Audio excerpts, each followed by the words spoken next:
And welcome to your second helping of Press YYZ, everything you love about video games, now with 100% more maple syrup. Check us out on Twitter at Press YYZ to follow us for any updates on the show, as well as on Twitch, where we record live in front of a live studio audience, and by studio I mean digital, every week over at twitch.tv/PressYYZ. I'm your host for today, Mitch George, joined by the baby boy Alex Ballant. Speaking of maple syrup, I'm drinking a Coke with Quebec maple in it. Hello, it's me. Terrible. Our French connection, Alex Kozi. I feel like the maple syrup's a little bit on the nose. It feels like we're really trying to front the fact that we're Canadian when, we should just sort of be ourselves. Well, we aren't all Canadian because we are joined today by our very special guest, host of My Xbox and Me, and professional full-time streamer over at that there twitch.tv/MC Fixer, Mr. MC Fixer himself. How you doing, bud? Hello. I am not Canadian, but British. So, well, close enough, right? You're an honorary Canadian for just this episode. So theoretically, live at this ungodly hour. So theoretically, we could call you Daddy because the British are Canadians' dads. You can do that. We won't. Okay. I mean, you can call me Daddy if you want. I'd rather we do it in the DMs though. But I'm down. Like, don't matter to me either way. You kids and your DMs and stuff. Now I feel like the old man. So how's everyone doing on this Sunday morning? We're recording live very early to be able to have our very special guest join us. How's everyone doing? I'm good. I'm doing okay. Pretty well. Yeah. It's very early for this for us. So to give a bit of a preview for the next numbered episode of Press YYZ, I'm currently doing a lot of Pokemon Go Fest related stuff because right now it's Pokemon Go Fest around the world. So that's right. Normally this would be a really weird hour for me to wake up at, but I actually was planning on waking up at this hour anyways and going out and about in the wild and catching Pokemans. So I'm okay. It's weird. I was out the other day. I'm walking more because Haley, my fiance, forces me to go for walks now because apparently it's good for your health and the sun is meant to help you. I don't know. I think it's all overrated personally, but I saw a group of. They clearly look like the most mismatched strangers I'd ever seen in my life. And I looked at them and went, "You're playing Pokemon Go, aren't you?" And they were like, "Yep." And I was like, "I respect it." It's like, "We're here at 5:30. Come by if you want." And I was like, "How welcoming." In my little area where I don't think anyone plays games, I'm like, "Oh, maybe I'll take them up on it." Sounds good. But it's funny too because like the little area I live in here too in Toronto, like I started commuting to work by walking, which was great, and I actually did. It was the same thing. This group of like a middle-aged Asian man, a dad with his daughter, a couple other guys that like work overseas and are in like big oil industries and stuff. They're like, "Oh yeah, we play Pokemon Go because we're always traveling and stuff, so we get all this crazy stuff, and then come back to Toronto and have all this stuff it's just the weirdest thing how that game brings people together. It's nice though, right? It is nice, but we are not here today to talk about Pokemon Go, Kozi. I am sorry. We are here to talk about the Xbox Game Showcase that happened this past week and all of our thoughts about what Xbox is doing leading into next gen. We could start out with some initial impressions if we want, and then we can just go announcement by announcement and just how we feel, if we feel like it's going to hit. Did it hit? Was it too much CG? Not enough? Who knows? So let's just go around the table. Fixer, how did you feel overall about what Microsoft did with their Xbox Game Showcase? Overall, Xbox delivered exactly what I expected them to deliver, which was a show full of their first parties. That's what we got, and more than what I actually thought we was going to get. Because I thought all we were going to get was Forza, Halo. I thought we'd see Compulsion's new game, which we haven't. And that was going to be about it. And then I thought we'd see some third-party sprinkled in time exclusives, which we end up getting. The internet's on fire at the moment when it comes to Xbox. It's so on fire. Everyone's got their hot take, right? I've been covering Xbox for 5 years now. My life is a hot take when it comes to Xbox. Let me tell you. For me, yeah, you picked a bad 5 years. Oh, mate, trust you don't understand. When PlayStation's just kicking your bum in every single week, you're just like, great. You got no exclusives. Like Sunset Overdrive's the best exclusive on the console, and then PlayStation buy that studio. You're like, oh, this is going to be tough. But yeah, for me, they did a great job. Personally, I feel like they set out what they were trying to do, which is we don't care if you buy this system, be in our ecosystem. We don't care if you buy the Xbox Series X, you can still play it here. Buy a Game Pass. xCloud is coming, and they delivered on that. They gave me Fable, which I know I'm kind of here, there, and everywhere, but that's what I needed. I needed the future. What am I getting in the future? That's something that Phil Spencer's gone on record saying he doesn't like announcing games early because things happen. Obviously, we know what happened with scale bans, which really sucked. But you have to do that because if you don't know what's coming. And something PlayStation were good at. They announce things early enough that they have a weird E3 every now and then because they show the same thing over again. But at least if they even come to E3. Back then, many moons ago. I'm an old man in this industry at this point. But yeah, for me, on initial thoughts, they did what they were set out to do, which is show you what they have currently, and there's more to come. So yeah, and I kind of echo that in that I went into this hoping that they were going to go the Marvel Studios route of here's the next 5 years of Xbox. Here's a reason to get in the ecosystem. And I think by and large, they did deliver on that. There weren't enough dates on things for my liking, but like understanding that in games, it's not like film, things shift, so it's fine. But yeah, honestly, to that respect, I think they delivered. Mitch, I feel like you're underselling your personal disappointment. Like, I feel like coming out of the reaction stream that we did, you were the one who was like, I'm sad about this. Am I wrong? No, at initial reaction, yeah, I felt a little underwhelmed because I didn't think there was enough there for me personally. Mm-hmm. But going back and watching it again, things like the game from Rare, Halo looks awesome. Okay. Like there were things that I did like. Similar, like I could find 3 or 4 things I would want to play if I owned an Xbox. And there were a bunch of things I'm like, yeah, if I had Game Pass, I'd probably give that a shot. And everything they showed was in Game Pass, except the Crossfire X single player from Respawn, which is another ball of wax we'll Remedy. get into. Sorry, yes, Remedy. I don't know why I said Respawn, but we will get there when we get there. Alex, how did you feel overall about what Xbox delivered with this showcase? So like what Fixer was saying, I think that they really nailed what they set out to do. I think part of the biggest point of contention with Microsoft is, one, they are still the newest people on the block, even though that they've been around for like 20 years now in the gaming industry. They still get an unbearably amount of shit, even if they're doing the same things that Sony are doing. I think that they're... I mean, look at how much crap Google's getting right now with what they're trying to do, entering and like disrupting this space, and it's not going very well for them. So I totally understand that. But like, ever since the get-go, Microsoft has always received shit, even though the Xbox was like objectively better than the PlayStation 2 and the GameCube. Like, they've always been getting shit for what they've been trying to do. And I think it's still continuing now. Like, I think they did a lot of the similar things that Sony did. Just with Sony, it's like, oh, they showed a trailer for Horizon. We know what Horizon is, so I don't need to like see gameplay of that. There was a lot of that. Like, we didn't see gameplay for Miles Morales, but we know what Miles Morales is. And so it's like, with these Microsoft new IPs, it's like with Everwild, we obviously don't know what that game is. And I think that's where a lot of people have like problems with it, because it's like, they did the same thing. It's like, they just announced this game. They didn't put a date on it, but people are going to be upset about it and be overly critical about it.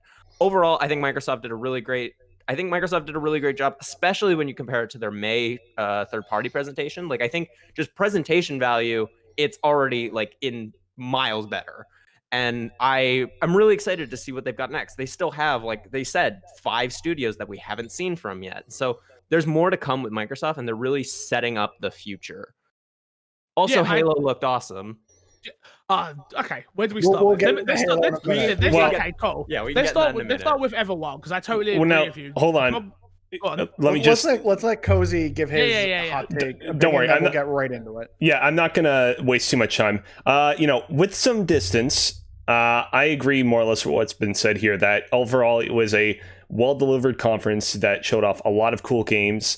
At the time, though, and I still stand by this, I kind of came to the decision that I don't think I'm going to be getting specifically the Xbox Series X. I still will be buying into this next generation of Xbox consoles because I want to be part of the ecosystem 100%, but nothing there proved to me you got to get the most top of the line model when that next generation comes. I think they focused on that, being like, everything's in Game Pass. We know we expect at this point Lockhart is a thing, whether it's a cheaper box, a streaming box, whatever the case might be. It's out there somewhere. They're going to talk about it at some point, and that will be, Kozi, to your point, an easier way to get into the ecosystem if you don't want to go out and build a PC capable of running some of these games. Yeah, to the subject of expectations and kind of managing what we were all going to go in and see. I think going into this, I was expecting Xbox to present a lineup of games that felt very confrontational to what Sony has, or maybe comparable, or you get what I'm driving at. And instead, we got a lineup of games that feels more like Microsoft is really kind of trying to distinguish itself from the market in the same way that Nintendo has really distinguished itself from the market. And I think that's neither good nor bad. I mean, I'd argue it's more good than bad. But yeah, I don't think that necessitates, in my case, me getting the most top volume model. I think with the last 3 years, though, of Microsoft buying these studios, they've been buying really like kind of weirder, not comparable to Sony studios. So I think the expectation that you had of, oh, they're going to try to like go 1-for-1 with Sony at their exclusives, I think that was all like you built that up in your head. Microsoft has never really been trying to say that or do that with their actions, though. The closest thing that we got with that was Ninja Theory. Not even Ninja Theory. Yeah, Because like at the they're time, still... For me, at the time, Ninja Theory is a AA studio.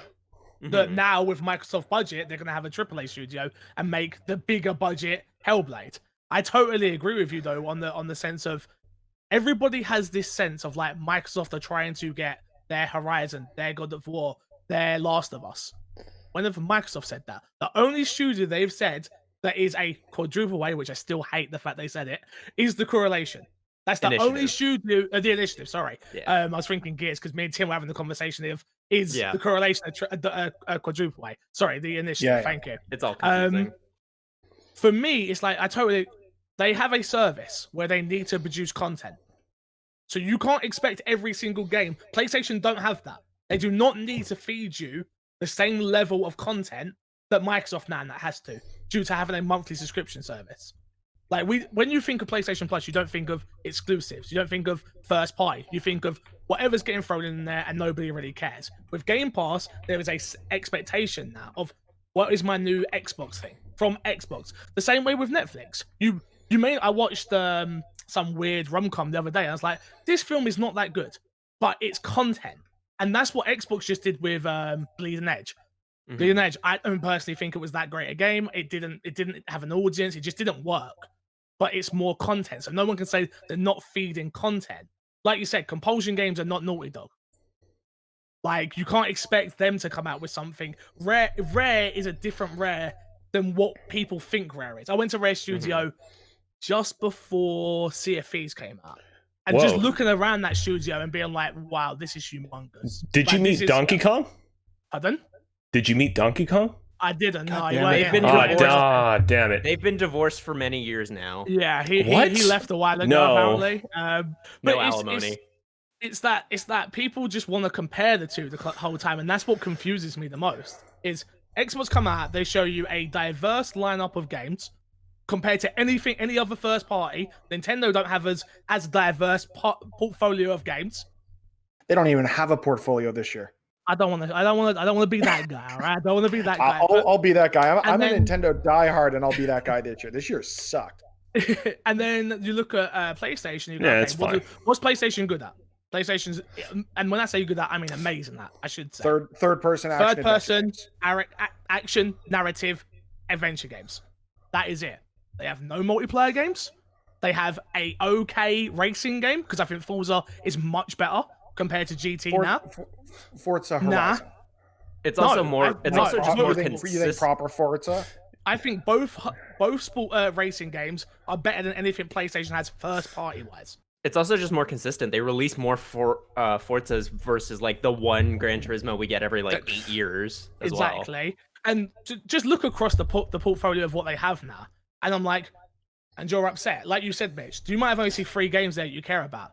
Cool. Is that going to get you into Game Pass in whatever way, shape, or form? Which is either Project XClad, or if you're going to play it on a PC, or if you are going to buy the lock cart, if that thing's real or not, who knows? Like, as long as you are buying in some way, shape, or form, why do they care if you buy Series X? I can't understand. They don't at this point. And that's the thing. The argument was they didn't convince me to buy a Series X. Okay, I'm not even convinced to buy Series X. I do a weekly Xbox podcast, and I don't even want to buy the damn thing. I'm buying it for work. That is literally it. Because I have a PC, so I'll play those games there if I want to. They don't care. They're not. They already said this. They're not at war with PlayStation. They're at war with Amazon. They're at war with Google. They're at war. They're playing a different game. PlayStation are playing chess and winning every time against the computer, and Microsoft are playing chess, and they're like, did I say checkers? That's not the right way around. I might not have done. You understand what I'm trying to say here? One's playing checkers, the other's playing chess. It's just a different way of doing things, I feel like. Yeah. No, I think you're 100% there. And I think it's funny that I finished Bob Iger's autobiography this weekend. Bob Iger, the former yet current CEO of the Walt Disney Company. It's been weird with COVID and everything. But he has a whole chapter in there about how they needed to disrupt the industry with the acquisitions they went through, with creating ESPN Plus in the US, with creating Disney Plus around the world, because they knew they needed to get into this space. Otherwise, they were going to get left behind. And I'm actually kind of worried going into next gen. We don't know what Sony's strategy with PlayStation Now is. We don't know what their strategy with streaming or games as a subscription service is going to be with regards to their first party releases. We already know, and Microsoft has been really good about this for the last couple of years. And I've been tempted a couple of times actually to buy into the ecosystem because they're so transparent with where they're trying to get, and the place they're trying to get to is the place they need to get to in order to survive. And I don't see Nintendo and Sony making those same investments. And it's kind of worrying to me that we're so close to next gen and we don't know what Sony's strategy is. The strategy is to sell first party games on one of the best, not even one of the best SSD out there on the market. I don't think there's anything out there that's going to be better than PlayStation's SSD. And that was something that I was kind of worried about with Series X, where I'm like, even the demo they showed of showing State of Decay loading, which was like their market, even that load time, I was like, that's not impressive to me compared to the Spider-Man demo they showed, where it was just like boom, boom, boom, boom, boom, right? But what's kind of crazy too is playing through Ghost of Tsushima right now. The load times in that on a PS4 Pro are stupid fast. So like, what is that gonna like? They had to introduce. Well, okay, those got to be hidden loading screens though. Those are probably loading in the background. I will also say I feel like they're fast travel and stuff, right? So it's even when fast traveling, it's up for like a second or two and it's gone. It's insane the way they've optimized that. I'm really curious to see what it looks like on next gen. I mean, I feel like it is also kind of checker box, though, where, it goes to Tsushima and surprisingly The Last of Us Part 2 really fast, but I feel like there are a lot of other AAA games we can point to that don't do it quite as well, including a little game called Third Party? Third and First Party. I just actually Platinum God of War 2018, which we were talking about just before you came in, and that game makes you wait around a lot to play as Kratos. So, I know we've been having a real good discussion here about the overall feature of the Xbox ecosystem. I think we should get into each of the individual things shown off at the showcase. Starting off with a little game that I know is very near and dear to the hearts of many people right here, Halo. I think it's Infinite. only one person right here. You sure? Who? Yeah. Not me. I think I'm the only one who actually gets a shit about this franchise. Not me. I'm not a Halo guy either. Okay, well, Alex, a few days onward from the presentation, where does your head sit? So I had a lot of thoughts coming out of Halo Infinite's first gameplay reveal. This was a really interesting build-up because this is the first time we've actually seen gameplay for this game. We've known about it for 2 years. And just to put it in perspective, Halo 5 Guardians, we were playing the beta for that in December of 2014. And the game came out in October of 2015. So it's like this secrecy behind what Halo Infinite was really frustrating. It still is kind of frustrating, even after having seen it. The game might be controversial, but I think it looks fucking dope. In very specific ways. Hold on. Hold on. I need to do an intervention here. I feel like there are so many people flip-flopping on this episode. I feel like we came out of that Halo Infinite demo and Alex just is like, God, no, they're ruining it. And now it's like, oh man, I loved it. It was great. Mitch George here, he spent 17 months this year loving Animal Crossing, being like, oh man, this is the only game I'm playing. I'm so obsessed. This episode, he's like, Nintendo's year sucked. It's terrible. Jesus Christ. You people, what is going on? Wait. Having one game doesn't mean you can like that one game. It still mean they had a bad year. Yeah, I know. I think Sony's put out more first-party games I've enjoyed than Nintendo. Because there have been 2 from Nintendo and at least 3 that I can think of from Sony. But get back to your point, Alex. So Sorry. so yeah, like I really liked what I saw. There are some very glaring issues with it. I think the visual fidelity. I love the art style of the game. Let me just say that. Like the art style is great because it looks like it's very reminiscent of the first Halo game. And I'll go into why I love the visual clarity over the over design of Halo 5. I can go into that. But there are like technical issues with it. There's a really great video that Digital Foundry put up yesterday about the lighting that Halo Infinite seems to be using. It's using a dynamic lighting because they've talked about how there's going to be a day and night cycle in the game. And so the sun is constantly always moving.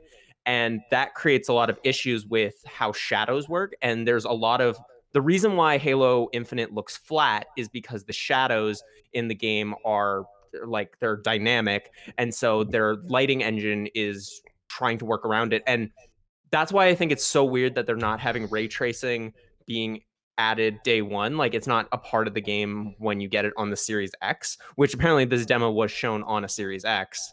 So I think like things like there was a lot of pop-in on the during the gameplay. So there's like a lot of technical things like that that I'm not going to fully like hate on them until the game is out. There's a lot of good memes that came out of it, like Craig the Brute. I love it. Like the flat-faced Brute. I fucking love that meme. It's already more meme potential than Halo 5. But as a diehard Halo fan, this is my favorite video game franchise of all time. I've been playing these games. It's literally Halo Combat Evolved is the first game I remember playing. I have an because you're a toddler. I'm so old. I literally just had a moment where I went, "Oh my god!" I do that basically once a podcast. We have that every week. Yeah, every fucking week we deal with that. So yeah, but yeah, Halo 3 is my favorite game. I've been playing it a fuck ton since it came out on PC. I love this franchise. I'm super critical of it. I have a lot of problems with Halo 4 and Halo 5. I didn't even buy an Xbox One to play Halo 5. I played it on my brother's Xbox One. Like I just couldn't do it because it was so disappointing for me. I think the game looks great. I think the shooting looks great. I think it's a nice return to form. There are some evils I have to live with, like sprint, but I think I hate sprint in Halo. I think it's a major problem to game design. But there's a lot of really cool things that are that 343 has said since showing this demo. One of the things that I think looks really cool is the grapple shot.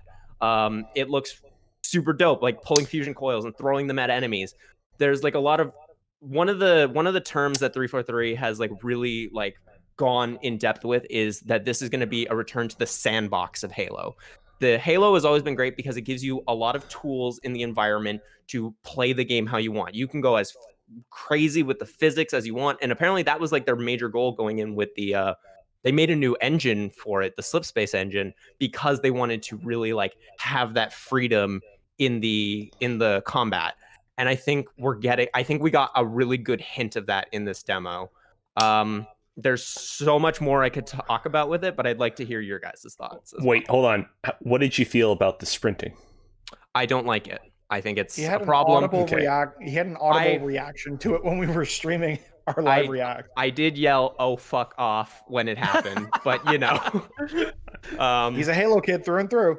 Yeah. I'll be back in just 1 second. You sound exactly the same as me. Of like when anything, you're so critical of the things you love, right? Yeah. So all those little, it was the same with me with Resident Evil. When Resident Evil 2 got shown, Resident Evil 2 is my favorite game of all time. So when they showed the remake, I was like, okay, here we go. And you sit there and you nitpick every single detail that's just a little off. Like I remember one of the new guns that I've actually come around to, the single shot burst rifle. Yeah, like that gun where you zoom in. I was like, it looks like a Titanfall gun. I don't like that. I've come around to it now. I think it actually looks kind of cool. And one of the things that we saw with that is that it descopes after you get hit, which was not in Halo 5. I fucking love that. Like there's so many little things for Halo people like me.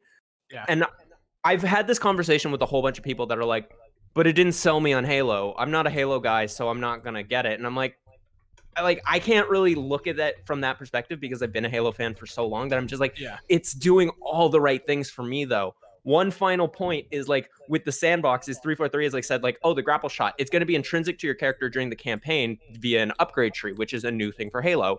I like that for the campaign, but they've talked about even though they didn't show the multiplayer, they did say that this equipment is going to work differently in multiplayer, as in it's going to be equipment, which means it's going to be on the map and you have to pick it up. And I'm like, they are literally speaking to me right now, that they are like, are people like me who love this franchise and love it in a very specific way that we haven't gotten for the last like 3 years. So I'm super into what they showed. I think there's a lot.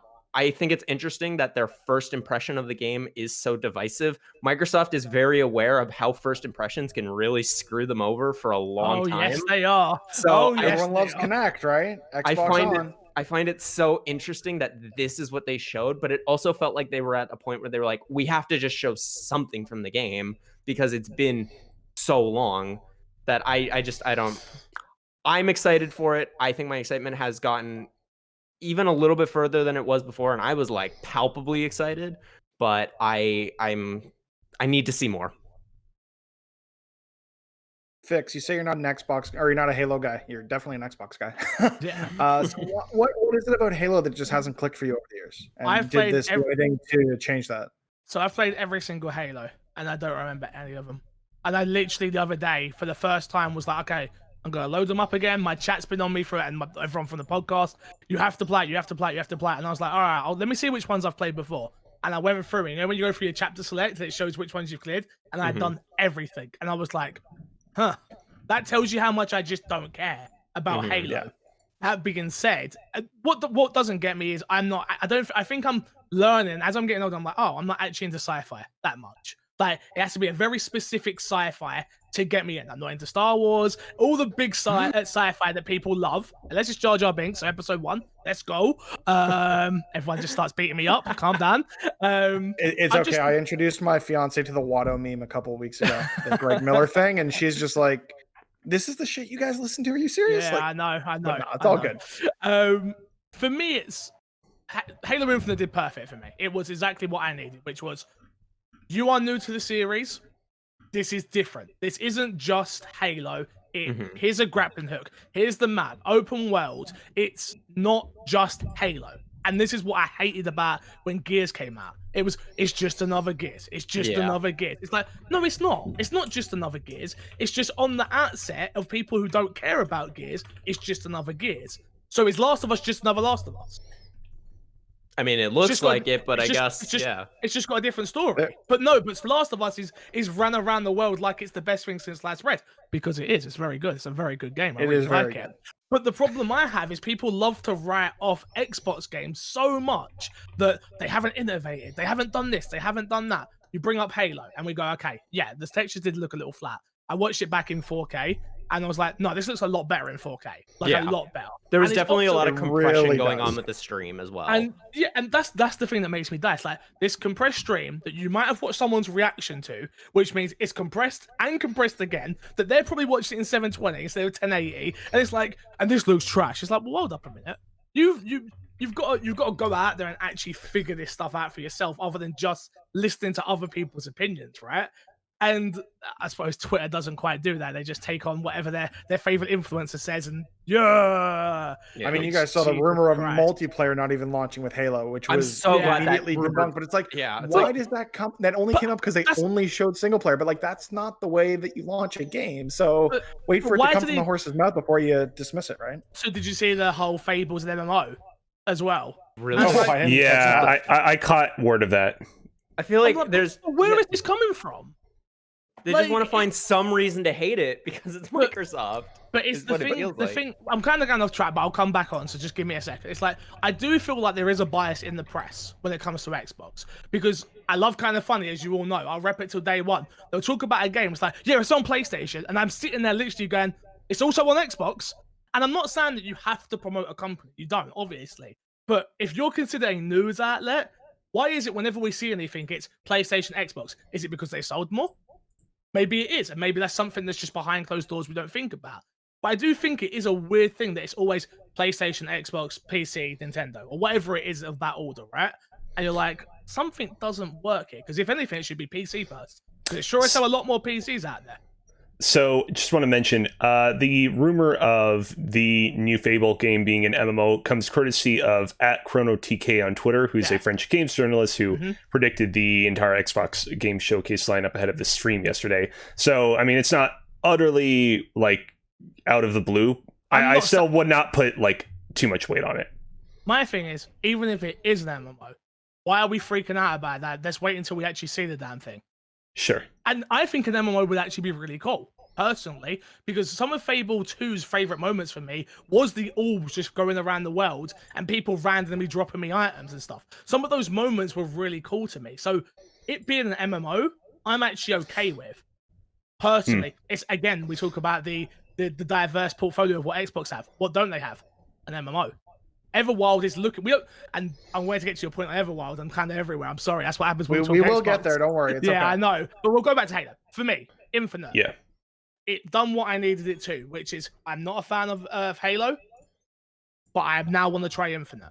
You've given me a grappling hook. You've given me gunplay that looks really good. You've given me a world that I don't actually care for the way clearly Alex does. But for me, it's like, all right, I'm ready. Let's go. Let's take this ride. Let's take this journey, and let's see what people love about Halo.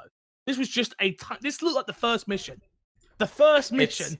From what I've heard, it's not, but it does like it presented itself like it is. Yeah. Which I think is probably part of the problem, right? It's people just I don't know what it is, but people just want to shit on Xbox. Yeah. And if you're not gonna give it a try, you're not gonna give it a try.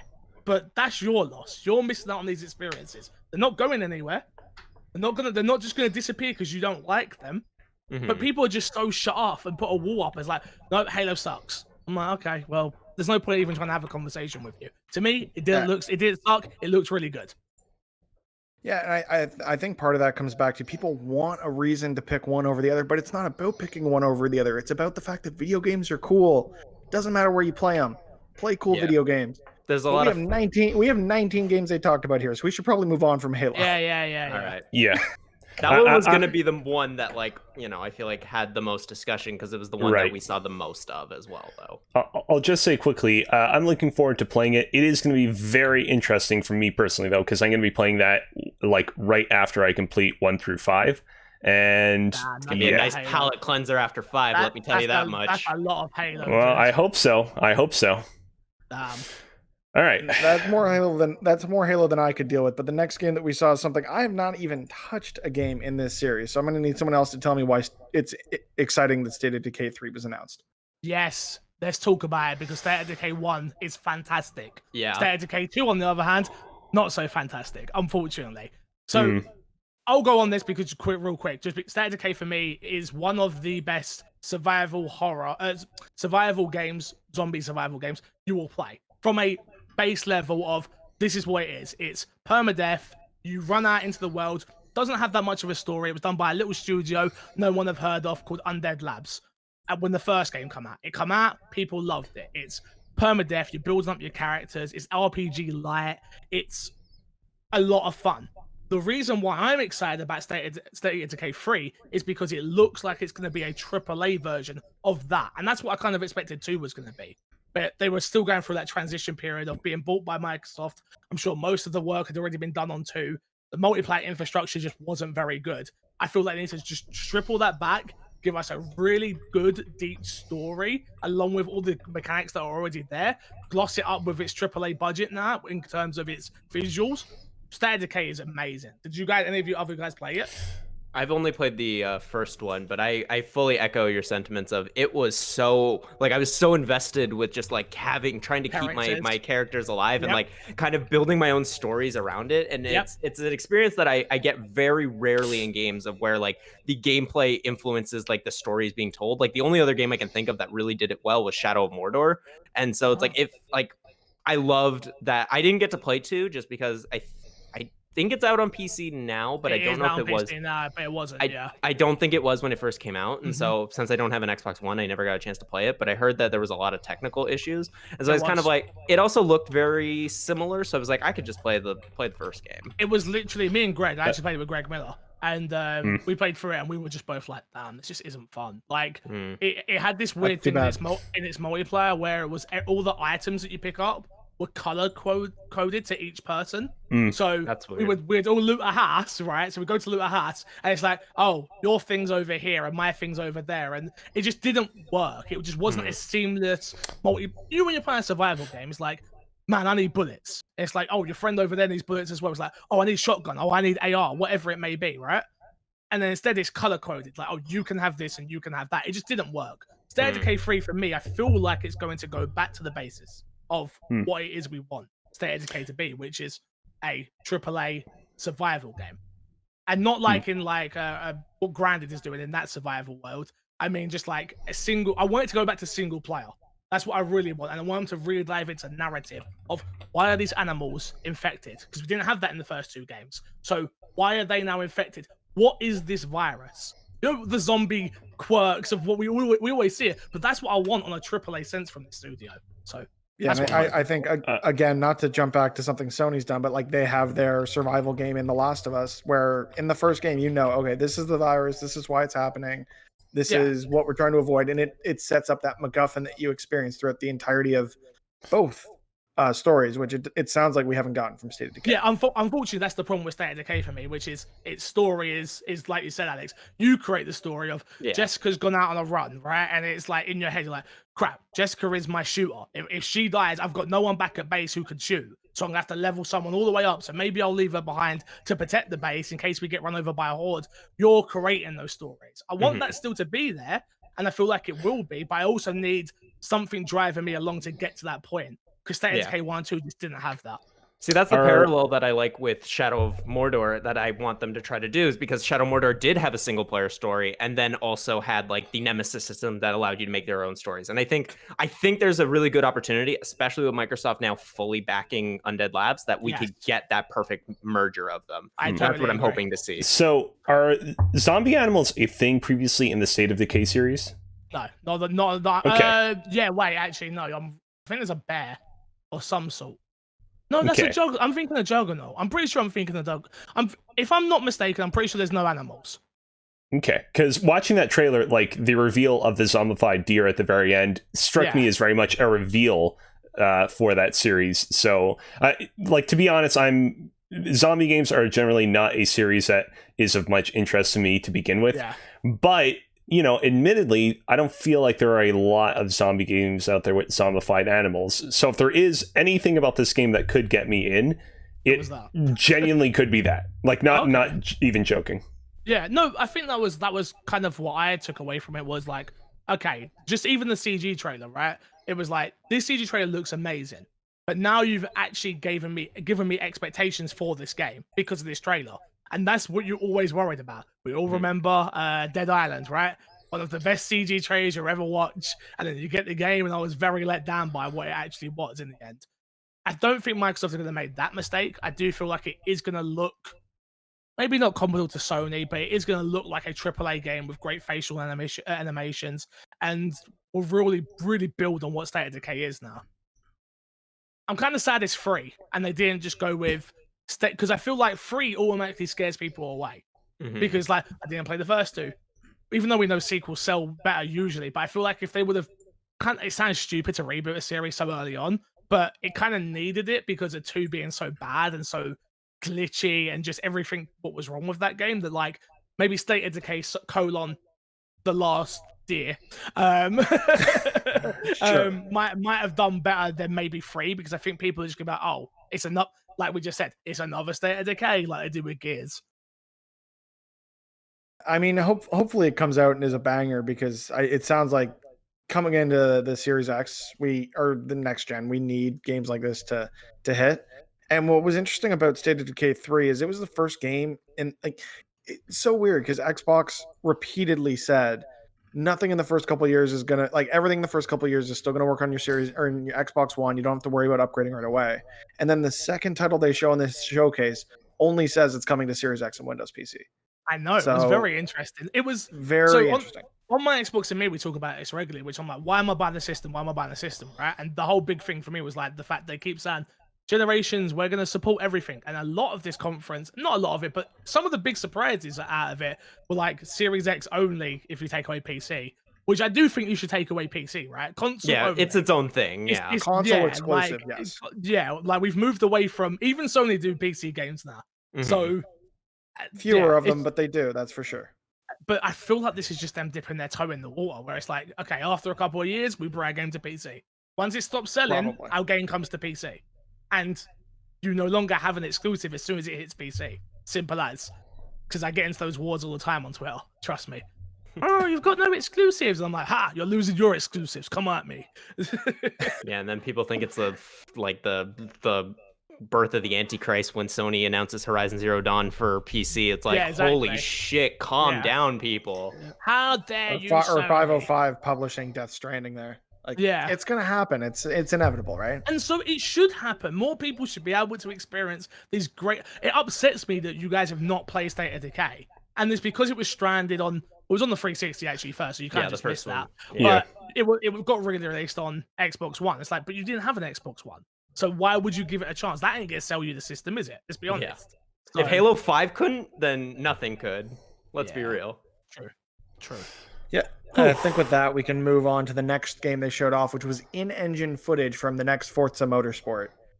Again, a game we probably won't see very soon, just because of the way they showcased it at the end of the title screen at the end. It was, again, another one that's just Series X. So, I mean, I hate to say, because we've been talking, but it is another Forza. But I think racing games are one of those ones you want to put out close to, if not at launch of a new console, just to show off the tech. 100%. The thing with me with Forza is Xbox gets shit every year for showing Forza off in deep detail, right? Every year it's, this is boring. The one year they show a CG trailer because you know what you're bloody getting, they're like, didn't show no gameplay. Why should we care? I'm like, they can't win. You know what Forza is. It's a racing game. You go around tracks, it's got beautiful environments. You're going to see more eventually. Like, I didn't see why this was a big deal of like people's contention of the game. The one thing that is interesting is they've dropped the numbers, so it looks like it's going as games as a service. So, and I'm really happy. I think is the right approach for racing games. Yeah. Well, they can microtransaction it way better as well in non-scummy ways because they've had problems with that. Turn 10 have had problems with their microtransactions, especially in 6. I think there was big problems. So if they can get that perfect balance right of like, okay, we have a game that is Forza Motorsports. It's in Game Pass for its lifetime now. How do we build off that? How do we get... Are we going to get some more things like they did for Horizon, which is the Lego stuff? Will we get Fast and Furious? Will we get whatever the hot thing is that comes out soon with the kids, and we get something in there? That would be cool. I feel like it'd be dope. Imagine we got like a kart racer type thing in the Horizon series, if that goes in the service as well.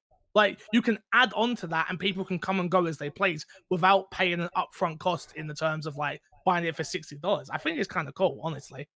Yeah, something that was just brought up in our Twitch chat by Private Jeebus, and this was something I was thinking as well, is people were upset at what Forza showed, even though they did say this is all in engine. Yeah, and it didn't drag on the way, I hate to draw the comparison, the way that Gran Turismo was presented 100%. in the Sony presentation dragged on. We didn't need to see the UI. We didn't need to see the menus. We didn't need that terrible voiceover woman who was translating something from Japanese with a gun to her head.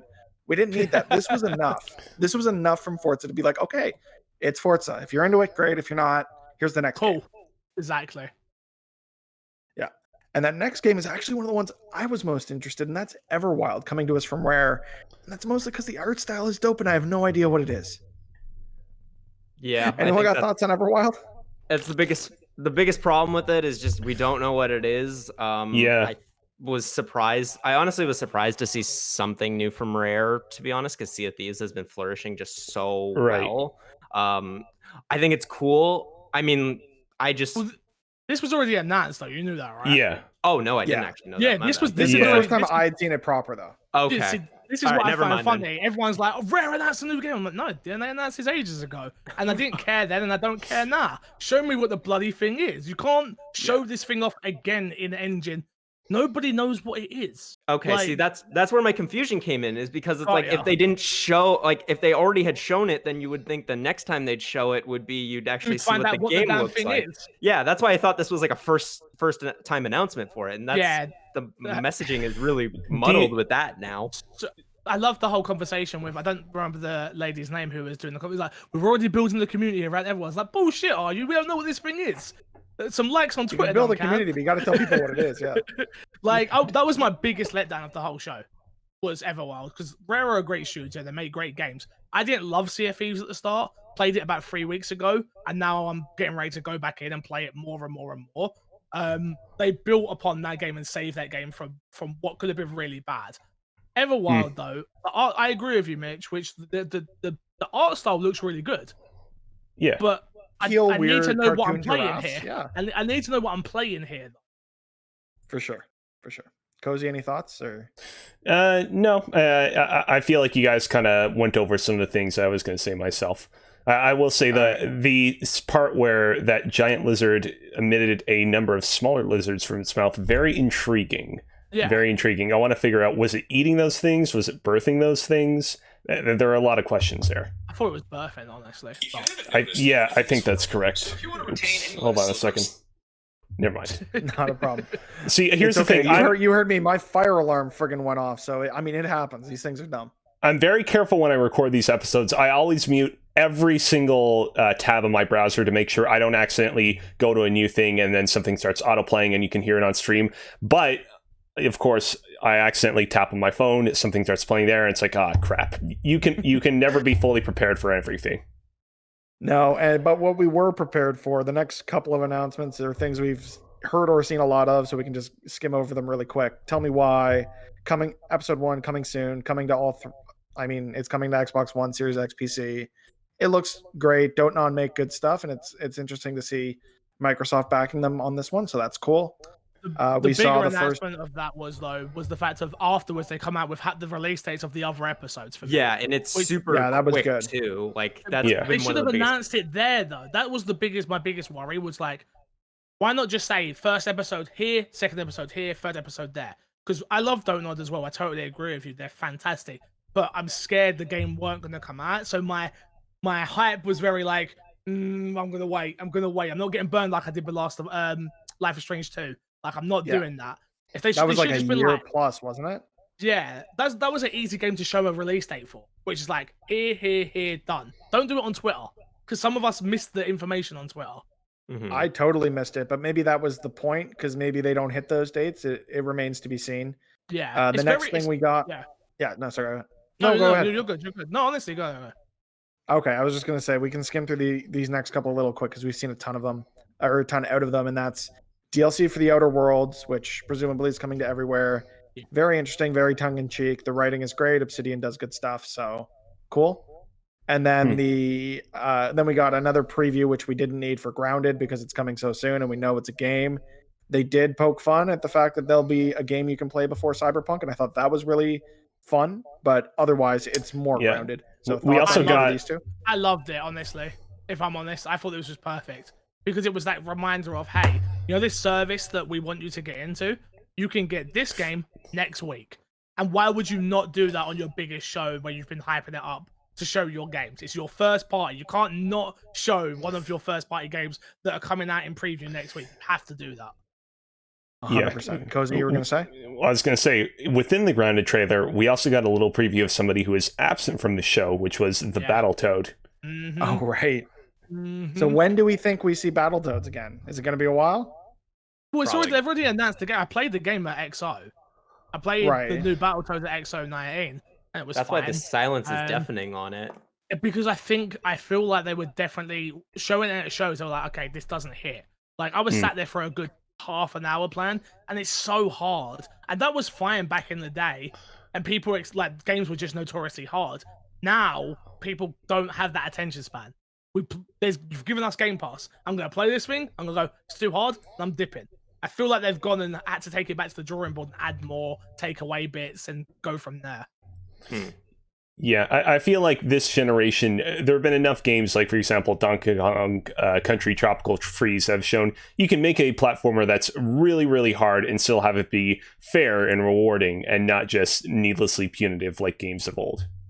Yeah, and something like Celeste as well, where you have these that's a good idea features you can enable that aren't that don't change the experience but make it more accessible to people. And hopefully they take a similar approach with Battletoads. And I know we were talking about Grounded and not Battletoads. So we can get into the last of our Obsidian trifecta that we saw here. And then they announced a high fantasy RPG called Avowed. And is this just Obsidian now saying they're just taking a piss at They're Bethesda? coming after Like, Bethesda. we are in going every to be sense better of than the your word. Skyrim or your next Elder Scrolls that comes out in what, 5 years? It's going to come out first, and it's going to probably be better. I'm so in for it. It's very interesting. I was talking about this on the podcast on my Xbox ME as well, where I was like, they are doing what I feel like they should be doing, which is we're going to make smaller versions of the games that everybody loves and be better at it with less glitches and less bugs. And this is my whole thing where I don't get why people hate on Xbox so much. They have one of the best RPG studios. They have one of the best racing studios. They have one of the best shooters, third-person shooters.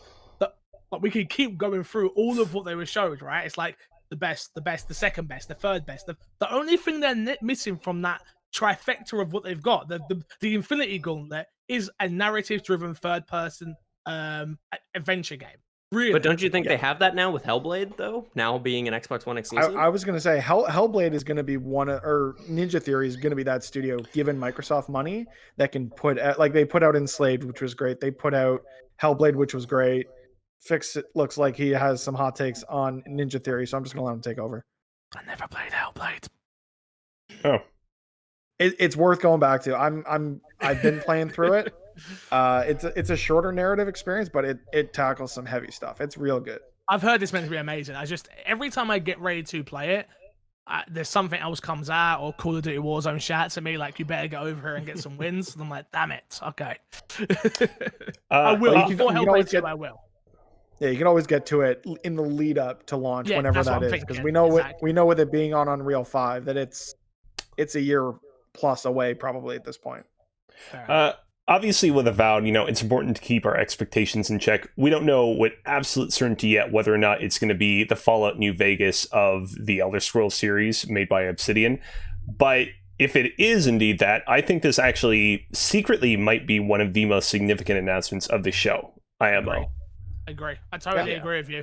It was one of those announcements that I wasn't expecting from them yet. Like I wasn't expecting it yet. Like they only just. This is what makes me laugh as well. Is like they only just bought these studios really in the grand scheme of things. Like games take a long time to make. But yeah, I agree with you. This could be one of the most important, and it could be a system seller at that point of like people love Skyrim. Again, not a game that I'm into. RPGs are very, very time consuming, which I try and stay away from, to be honest with you. But I tried Outer Worlds. I played it for about 10 hours. It just weren't for me. It didn't work. But I'm down for these smaller experiences. I only gave that a chance because it was a smaller Fallout at the end of the day. And I actually did like Fallout 4. I know people hate that game. But for some reason, it just didn't click. I hope this one does for me. And I agree. Could be the biggest announcement we saw here, other than Halo, probably. Mm-hmm. It was the biggest surprise we saw here, I think, for sure. Even knowing what's coming later in the conference, just because it is them saying, look, we know what we did was great, and we're going to take what we learned from that. And Microsoft seems to be taking a very hands-off approach to the way that these studios are both integrating within Microsoft as well as the experiences they put out. So if it's just like, no, Obsidian, go make the game you want to make. If they want to make an homage to great RPG, high fantasy RPGs of the past, and do it without some of the jank we've had, I'm here for it. Yeah, totally agree. So we can move on, I think, to the next title that was shown, which is a little, not something I was expecting, but something I could definitely get into, and that's As Dusk Falls. This was not the kind of game I expected to see showcased here, but I kind of dig it. What do you guys think about As Dusk Falls? I really liked what I saw. Sorry, go. No, I just think specifically, like, the art style looks incredible. I'm wondering how it's going to play exactly, but the narrative that they seem to be telling that we were getting hints of from the trailer looks really intriguing. It reminds me of like a movie, The Place Beyond the Pines, where it kind of starts with people as their kids, and then you kind of see them as they grow up and how like this certain event from their past affects them. I'm really excited to see how it all sort of plays out. And this is one that, especially because it's going to come to Game Pass, that I'm like, my eyes are now on it for sure. My thing is, it's the X Quality Dream Team, right? Oh, is it And actually? yes, there's Oh, the yeah. XCOM Dream Team who left. So they've gone on to Oh. make a game that isn't held back by certain people, saying no names, of some of the anarchy that went on in that studio. We've heard about it, we've read about it, we know what was happening there. And now the first thing I saw was an interracial relationship, something that's not shown in video games very often. And I was like, yes, okay, here we go. Because as much as I loved what was it called? What was the Heavy last Rain? game? Yeah, Detroit Beyond Become Two Human. Souls, Detroit. Detroit Yeah, Become Human. It touched on things it shouldn't have touched on in ways. It didn't go deep enough into what it was trying to get across, especially with being a black person. To be honest with you, it's like, you didn't. How many black people actually were like, yeah, this works? Because I guarantee there weren't a lot of them. So I'm hoping A Dust Falls can tell a story about people that are not shown in everyday light in video games and go a little bit further with it and do it right, because there's games out there that haven't, unfortunately. Yeah, I think I'm right there with you. Learning that it's a new game from the people behind things like Heavy Rain and Beyond Two Souls is really interesting to me, because Heavy Rain was probably one of the biggest surprises of the PlayStation 3 ecosystem. That game, has a lot of problems. There's some characters in that game that are not represented in a super favorable light. But from a gameplay perspective, in terms of the just mind-bending scenarios it crafted, that was a really special experience. And so I'm hoping that you can kind of capture that same magic here, and hopefully also have equally great representation to match. I think that was something Microsoft did really well, or at least something I noticed throughout this presentation is the first character you see that isn't wearing a helmet in this entire showcase is the pilot in the Halo Infinite trailer, who, at least to me, and correct me if I'm wrong, seemed of Hispanic descent. So That's person what of I color. feel. The actor is for sure. At least the actor, yeah. And then we see the State of Decay 3 CGI trailer featuring a black woman. So I think there was a number of occasions in here I'm like, yeah, you guys are seeing what is going on socially in the world, and you're either adapting your messaging or you are already planning for these experiences, which I really love to see. And I know there are a lot of people, Fix, I think yourself included, that were very 100%. happy to see what they did from this presentation. Oh yeah, around representation. The thing that annoyed me was looking on Twitter afterwards, and someone put out a tweet saying about it, and it was like, yeah, they're just pandering. I'm like, okay, well, I hope that's not the case. And obviously you have to be very careful when it does come to that, when it comes to pandering to certain things in the world at the moment. But I don't think Microsoft would. I generally think it's just a case of all of us are growing up. We're all learning that, and me included, I've said, and we've said this during the kind of Zoom calls, right? Where I've been very open in my learning of I'm a mixed race man, but I very much was identifying very white because my mum's white and that's brought up by my mum mainly. So I never thought about the little things of playing a white character. You start in Scream, right? You make a character. Who is it? It's a white dude. Hold up. Yep. Hold up a minute.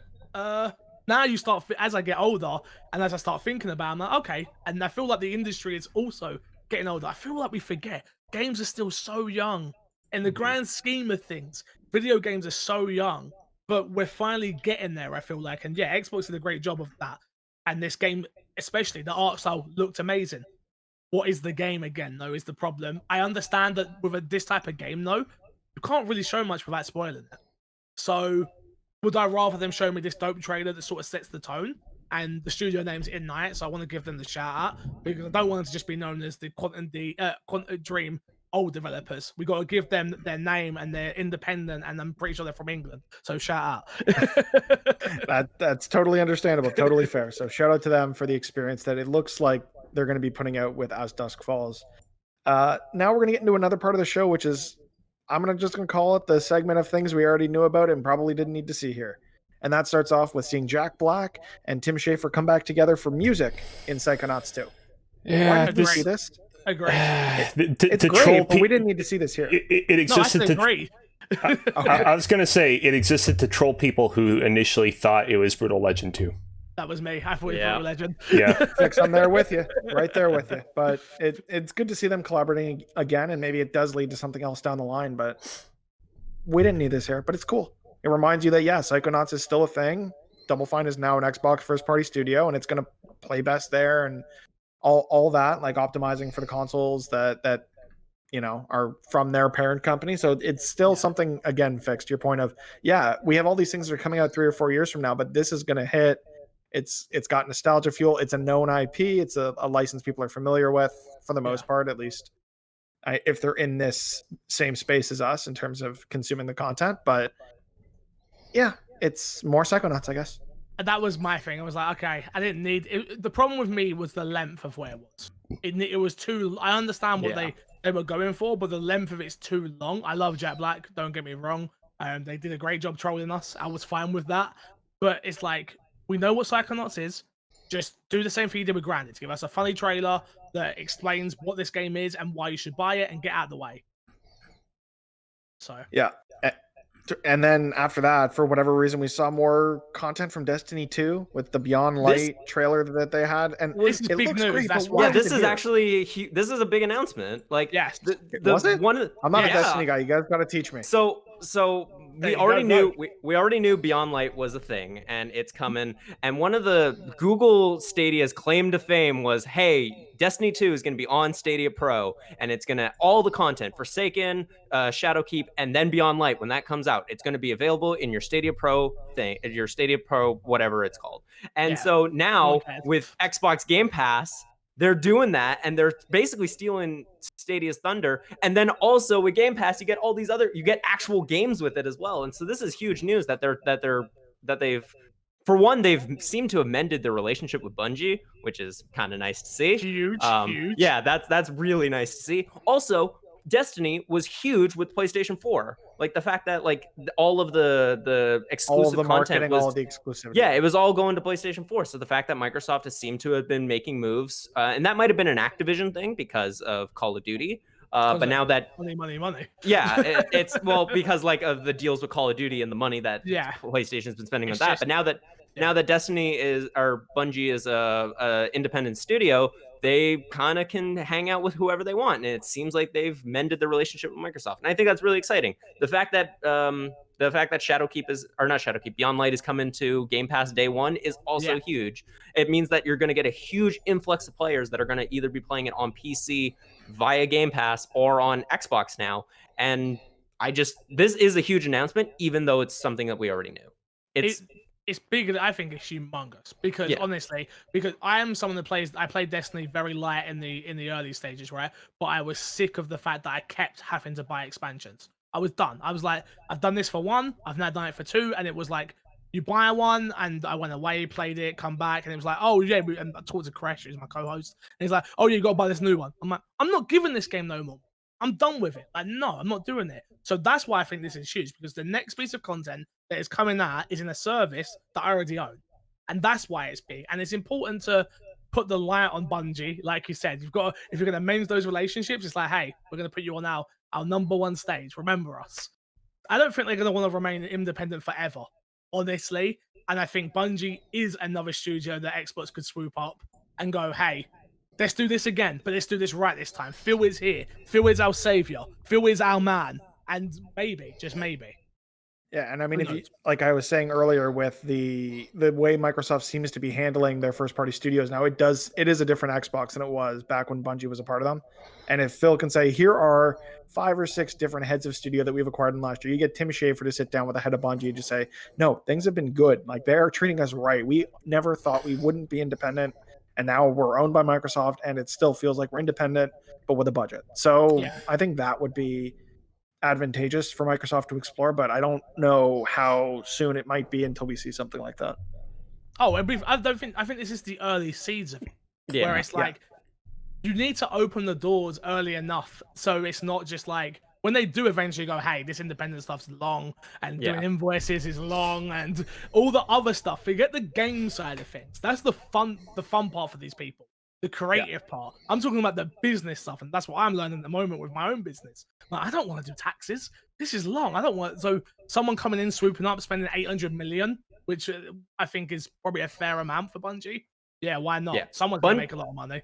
Bungie just left a bad relationship. Let it be single for a little while, and then maybe it'll settle down in a few years. Like, give it because we already know what the next like 3 expansions are going to be for Destiny 2. Let's see what happens around expansion number 2, and we'll see where their heads are at. This could be a 5-year play. This could be longer than that. Yeah. Yeah, and I mean, again, I hate drawing these comparisons because we're talking about Xbox, but you look at the Insomniac relationship with Sony, it was, yeah, come here, make all these games for us, be second party exclusive for the most part. And then, yeah, we're going to try different things. We're going to stretch our wings. We're going to make Sunset Overdrive. We're going to make a bunch of weird VR shit. And then, oh no, yeah, let's just have Sony drop what is arguably the biggest IP in video games, I would say, in Spider-Man, add Insomniac and say, make this good. And then they do, and then the relationship does what it does. So I think something similar for Bungie, totally in the cards. Biggest IP. Do we? It's definitely the biggest IP is Grand Theft Auto. Let's just be real here. But So it's one of the Spider-Man is biggest huge. IPs in the world, though, right? But Grand Theft Auto 5 is the most selling entertainment product ever. I'd say Yeah, Minecraft's that's fair. I mean, bigger I'm than just, Spider-Man. I'm a. Yeah, Sorry, Minecraft's go also bigger. Well, I was just saying just- Minecraft's bigger than Spider-Man in terms of like games. You said games. That's what I'm saying. Sure. No, that's totally fair. I'm just a Spider-Man. I'm a Spider-Man diehard, so I just like to talk about it every chance I get. Sorry, Kozi, go ahead. Well, no, I just want to say, are we that certain about Bungie and Microsoft getting more in bed together in the future? Because, I mean, I recall back when they originally were freed of Halo, Bungie being very relieved about finally gaining their independence. Mm-hmm. I agree. Then they with you. immediately settled down with Activision. I was just about. I mean, think, yeah, but I mean, obviously that didn't work out. But the thing that I think you have is you have that independence. You go away, you do it like we just said with Insomniac. It's when the bills start to line up, or when you're not making enough money, that you will be like, hey, we got to start doing these deals. I don't think this is something that was an early place. Building those relationships, like we were saying, those relationships were burned. They didn't like Xbox for a long, long time, and you could tell. So now you're building that relationship again. It's just like networking as a content creator. You have to network to get anywhere. Xbox are just doing the whole, hey, come to our stage. We got Game Pass. You want to be? Yeah. This is what happens. They've got the numbers. Like, you put your game in Game Pass and it sells this much more. Why would they not do it? So, yeah. Yeah, plus Destiny is so filled with microtransactions. The more players you get into it, the more people who are going to be buying silver in your store. So it's going to just be good for both parties involved. Game Pass is at 10 million users. Yeah. Which is asinine at this point. That's insane. I think it's actually more than that since the business call they just had. They reckon it's more at nearly 15. So we'll see. Well, and I mean, that's the thing. Get them in the ecosystem. It's the approach that Square Enix seems to be taking with their Marvel Avengers game, which seems very Destiny-like in that, yeah, they're already promising all future content is free. They're not going to be I'm sorry, I had to find a way to talk about Avengers on every show we do. Have you played it? They're not nickel and diming people, but they are going to offer microtransactions and have, weird little, like, maybe it's cosmetics or whatever it is, but I think it's the right approach for Destiny moving forward. I can't wait to see what you think of Marvel's Avengers. Dude, me too. I'm so hype. It's guys, don't be. Yeah. No, I am. Fix. I have one copy pre-ordered that I got during E3 last year that was at a discount. I'm selling that pre-order to Alex Ballant because I want to get it digital because I'm going to get the all-digital PS5. So I'm going to buy 2 copies of this game because I want it to be good. I really, really want it to be good. It was the only way that I was actually going to play it.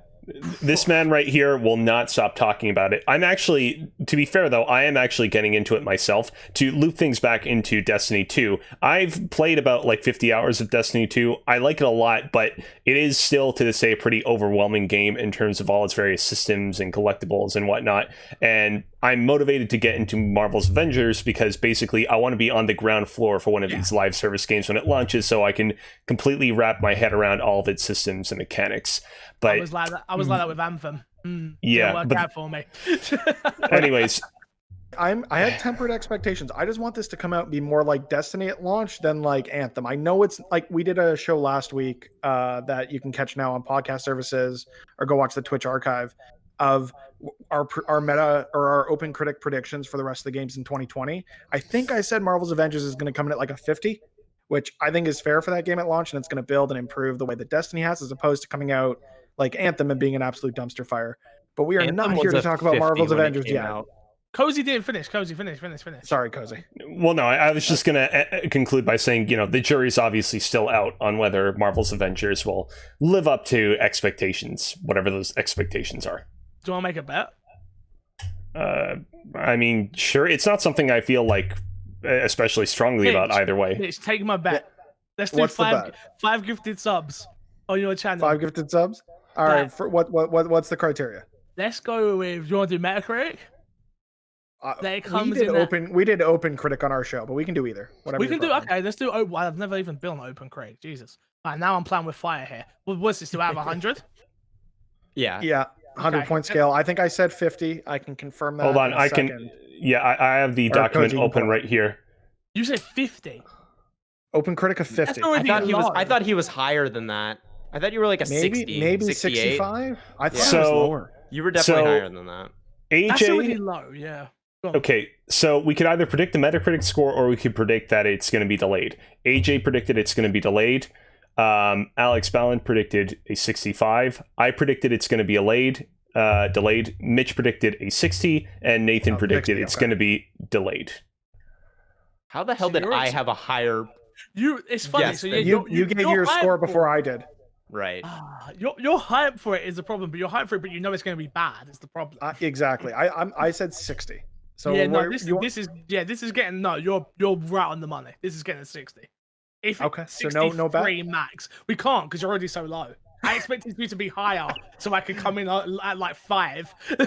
they were all saying, "Oh yeah, he's gonna say it's 95, 100." I'm like, I'm not an idiot. I know it's not gonna be. I know it's gonna be broken as shit at launch, but I still want to play it. Like, Yeah, no, I it could got be you. a 60, and I will still put 100 hours into it. It's not a big deal for me, but I Fair enough. know Anthem. it's gonna be harder for other people. Exactly. So I Yeah. think we'll find another way for us to bet gifted subs Oh, against don't each worry. other. Fix, but Soon. in the meantime, we can move on to talking about Stalker 2 coming to Xbox Series X and PC as a console launch exclusive. Does anyone else here have any prior experience with the series? Not really. Hell no. Nope. Okay, PC so exclusive, right? my experience with the series is also somewhat limited. This is a series that was covered on the YouTube channel Gamers in the past, and while I was not heavily involved in the script for that episode, I did some little edits here and there. I mean, this is a series that has a very passionate fan base. I get the sense that nobody here is especially interested in this game, but I would say keep an eye out for it because they do some really interesting stuff with the AI in this series. Like all the kind of various humans that you interact in the game will kind of live out their own lives and kind of lead to some very kind of diverse and unusual playthroughs. I say check it out. My only concern is that the developer in charge of it, GSC Game World, has had a very tumultuous history over the past little while. And it remains to be seen whether the current team that they've assembled can pull off a game of Stalker 2's ambition. But I'm excited to see if they can achieve it.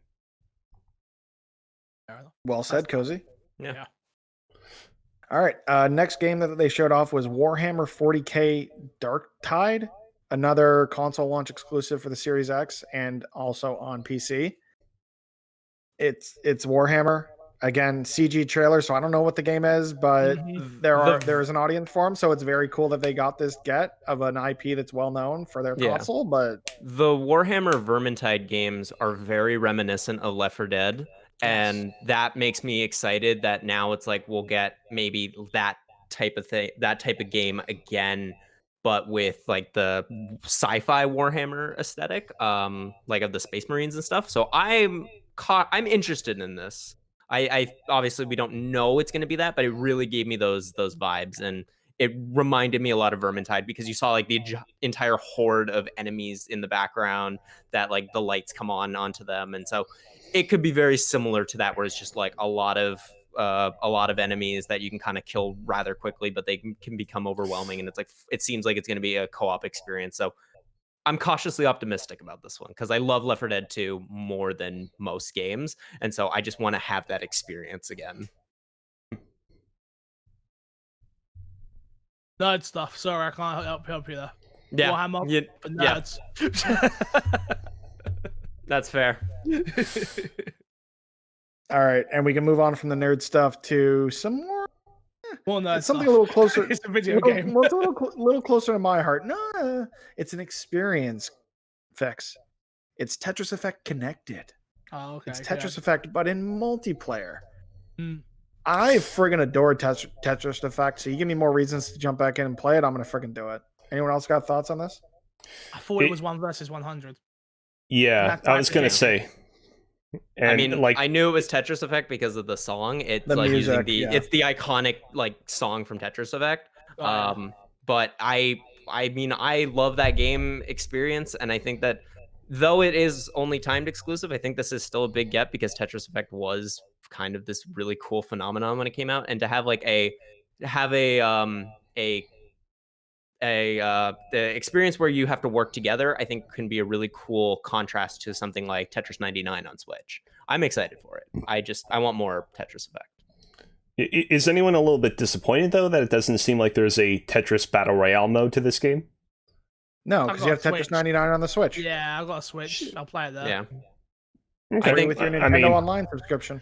I mean, it's not a problem for me personally, obviously, or for anyone else in this room. But like, if you're somebody, for example, who only buys into the Xbox console ecosystem, I think if you're buying just the Xbox ecosystem, do not worry about Tetris. Honestly, yeah. Like, I don't think, I guess that's a fair point.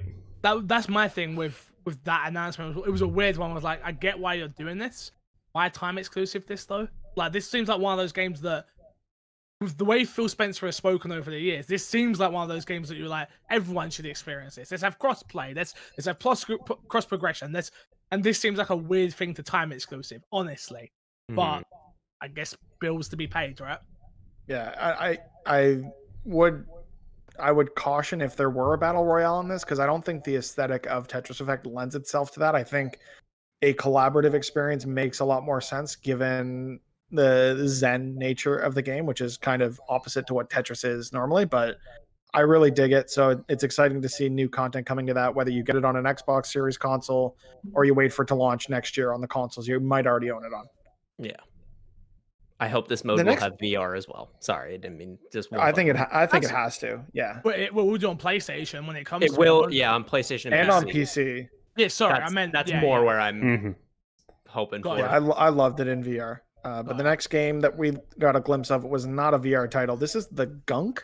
The Gunk, a third-person 3D platform shootery thing from the studios behind the SteamWorld games, and I love those games. So I'm curious to see what you guys think about the Gunk. I've got the first ever interviews I ever did was with Imogen Film, who made SteamWorld Dig. I know Julius very well. I know their studio very well. I've been invited to go out to Sweden and see them plenty of times. So it's really interesting. I saw this, and the funny thing is, I always make a joke with them about SteamWorld. The SteamWorld franchise, like, bring it to Xbox. We got Dig 1, and then didn't get Dig 2, I believe. And then we didn't get Heist. We didn't get Heist either. And I was like, Julius, come on, man. And he does the community management stuff. Like, dude, give me games on Xbox. He's like, one day, and like we've had deep conversations. So as soon as I saw the Imogen Film logo pop up, I was like, oh, they've done it! They've finally done it! And I'm just like, yeah, they can do no wrong. They've made every game I've played from that studio that I've played has been fun. Has been at least fun. It works. It's fun base level. From what they showed, I was like, yeah, I'm into this. Why the hell not? Like, I believe in them. They're with what we've seen in SteamWorld games with the gameplay. If they can turn that into a third-person game like this, perfect. Why not? Yeah, I'm looking forward to it. I don't know. I don't have much experience with the franchise, so I can't really say too much on it. Did you play SteamWorld as well? No, I haven't. Okay, you should play it. But you can get SteamWorld Dig 2 as part of Stadia Pro. That's what I did. Play it there. That's right. I actually did redeem my Stadia Pro just to play that. I can't even. Then I let it lapse. Mitch would just kick me out of the call if I talk anything about Stadia. I was like, get out. Just leave. No, it's okay. You can shit talk Stadia as much as you want. Our one co-host that is all in on that ecosystem isn't here, so go for it. No. For me, wow, all in. Yeah, dude, he bought Doom Eternal there. Oof. That's when you know someone's all in. I just want to say, Imogen Form, great studio. It's nice to see them continuing to make bigger and bigger and cooler games. I'm interested to see, like, I get the vibe from some people that they kind of look at the studio in the same way that people look at Way Forward, where people are constantly begging, oh man, it'd be great if they could do a Metroid game. It would be great if they could do game in well-established Series X. Do any of you feel the same way? Do any of you want Image Informed to make a game in like another series that comes to mind, or are you more happy with them just sticking to the Gunk and their own original ideas? After only seeing this one trailer, I want them to make a Blinks the Time Sweeper game. That would work. Just because I want that franchise to come back. Yeah, I mean, if this is successful, maybe. Like generally, maybe they've still got Microsoft still own the IP, but no, They I do. prefer the fact they're doing original content. Honestly, Yeah. I want them to own this.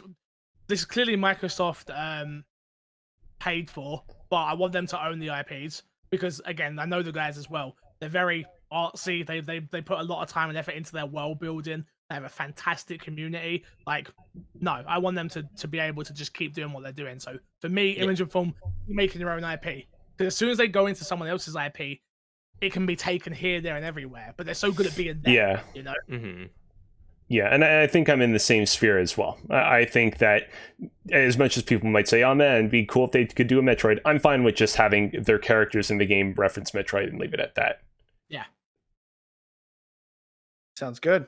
The next game that Microsoft showed off in their presentation was another look at the medium, which from a technical perspective, so cool. I'm very impressed by this. The fact that they're rendering two worlds at the same time, the ability to switch back and forth, it looks very mind-bendy, and I'm here for it.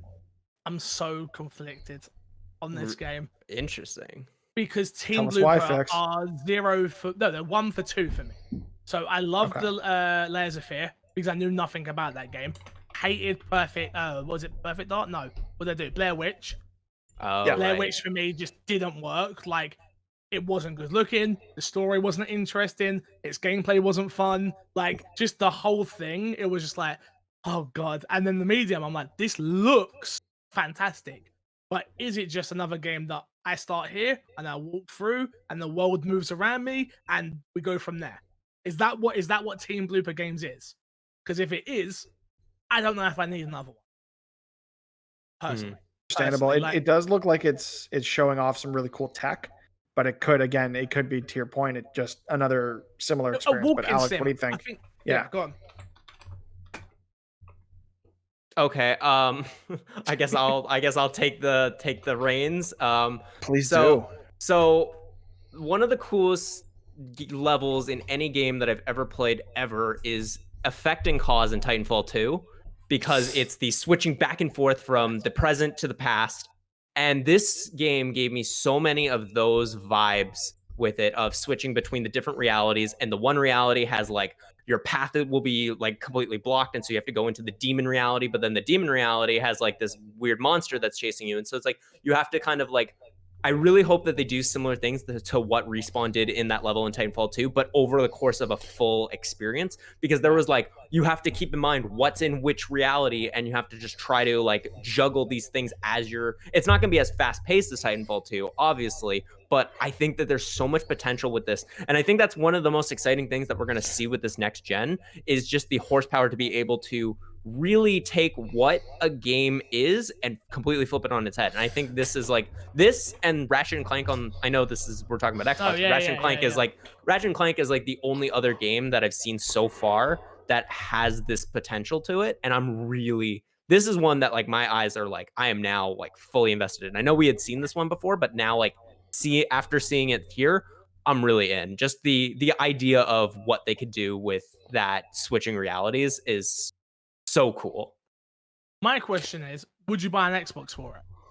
No, but I can't justify buying an Xbox because I have a $3,000 gaming computer. So it's like, yeah. So it's like, You're a yeah. So it's different like, case- you're a different case by case. I scenario, know, got you. yeah, like I knew from the get-go, as soon as Microsoft was like, yeah, everything's coming to Game Pass PC, it's like, I knew, it's like, well, I love Xbox so much. Like, I love Xbox. It's honestly like, my hot take is that every Xbox system has been better than a PlayStation console. Like, I think Xbox, I mean, I'm talking about Xbox One now versus PlayStation 4 now. But like, I love the ecosystem. I love Phil Spencer. Every time I see him anywhere, I'm just like, I love that dude. He's so optimistic, and he's such a bright light, especially with the Don Matrick years. Like, there's so much that I just like, I love about Xbox. I love the brand, but I just can't justify buying one. Yeah, no, you make sense. It make you, okay. So the better question is, would you buy a month of Game Pass to play this game? Oh, totally. That's the better question then for your case, your scenario, right? Yeah, like all of these games at this point, like before I was like, oh, I'm just gonna like when Gears 5 came out, I bought a month of Game Pass to play it. But at this point now, especially when like this month in particular, when they released like Carrion, the Devolver Digital game on Game Pass, it's like at this point, I'm like really like, I'm just gonna stay subscribed. I'm not gonna unsubscribe and then resubscribe. I'm just gonna keep it, and eventually I'll just go through the catalog, and when new stuff comes, I'll be really excited about it. So they've got their hooks completely into me now, and I'm so in for it. Which is exactly what they tried to do. So, but it worked. Yeah, So it did work. I'm interested to see how the medium fares in the story department. I feel like horror games have had definitely a resurgence over the past few years, especially coming off of sort of the depths of the Xbox 360, PlayStation 3 era. But I feel like we've yet to get like a really, really, really good like story-based horror game of the kind of same vein as the early Silent Hill games. And I'm interested to see if the Bluebird team can make that sort of play here. Are we just skipping we got over Resident Evil 2. Are we just skipping Resident Evil 2 here? Hold on. Never fix. Not with you here. Like my thing about Resident Evil 2 though is that I kind of put that more in like the action horror-ish category. Like Way to go, Kozi. We Way just to go. left our Fix is first. walking away from No, the that's show. fine. Off our second guest ever. no, Have you played Resident Evil 3? No. Okay, so go play Resident Evil 3 and then tell me Resident Evil 2 is an action survival horror game. All right. That's like they're day and night in the difference between would you classify as a survival horror game at that point? I mean, I guess what we've seen of the medium. What? So you're talking strictly narrative, no action at all, which Team Blooper is known for, right? Yeah. So, but that's a different type of horror game at that point. So is PT? So PT is a horror game, but Resident. What declares the action part for you? Like Resident Evil 3, I liked Resident Evil 3 remake, but it's so action focused that it hurts. That's the problem with that game. It takes away all of the exploring of the world, all of the fun of killing enemies because you're just running around melee. It's Resident Evil 2 is a survival horror game, and it is, in my opinion, the best survival horror game you'll ever play. Simple. Like there's no better game for me. Well, what made you not play Resident Evil 2, by the way? 3, sorry. I mean, it's just this year there have been a lot of other games I want to get to. That's it. Fair enough. Don't pay $60 for it. It's not worth it. Okay. Whatever. I said that on the podcast when I bought it, and when I played it, I was like, do not $60 for Resident Evil 3 is not worth it. But yeah, it's definitely, in my opinion, and we're both entitled to ours, but it's definitely a survival horror game. But there's no way it's not. Yeah. Okay. All right. Well, we can move on to talking about something that's definitely not a survival horror game, and that's new Genesis Phantasy Star Online 2.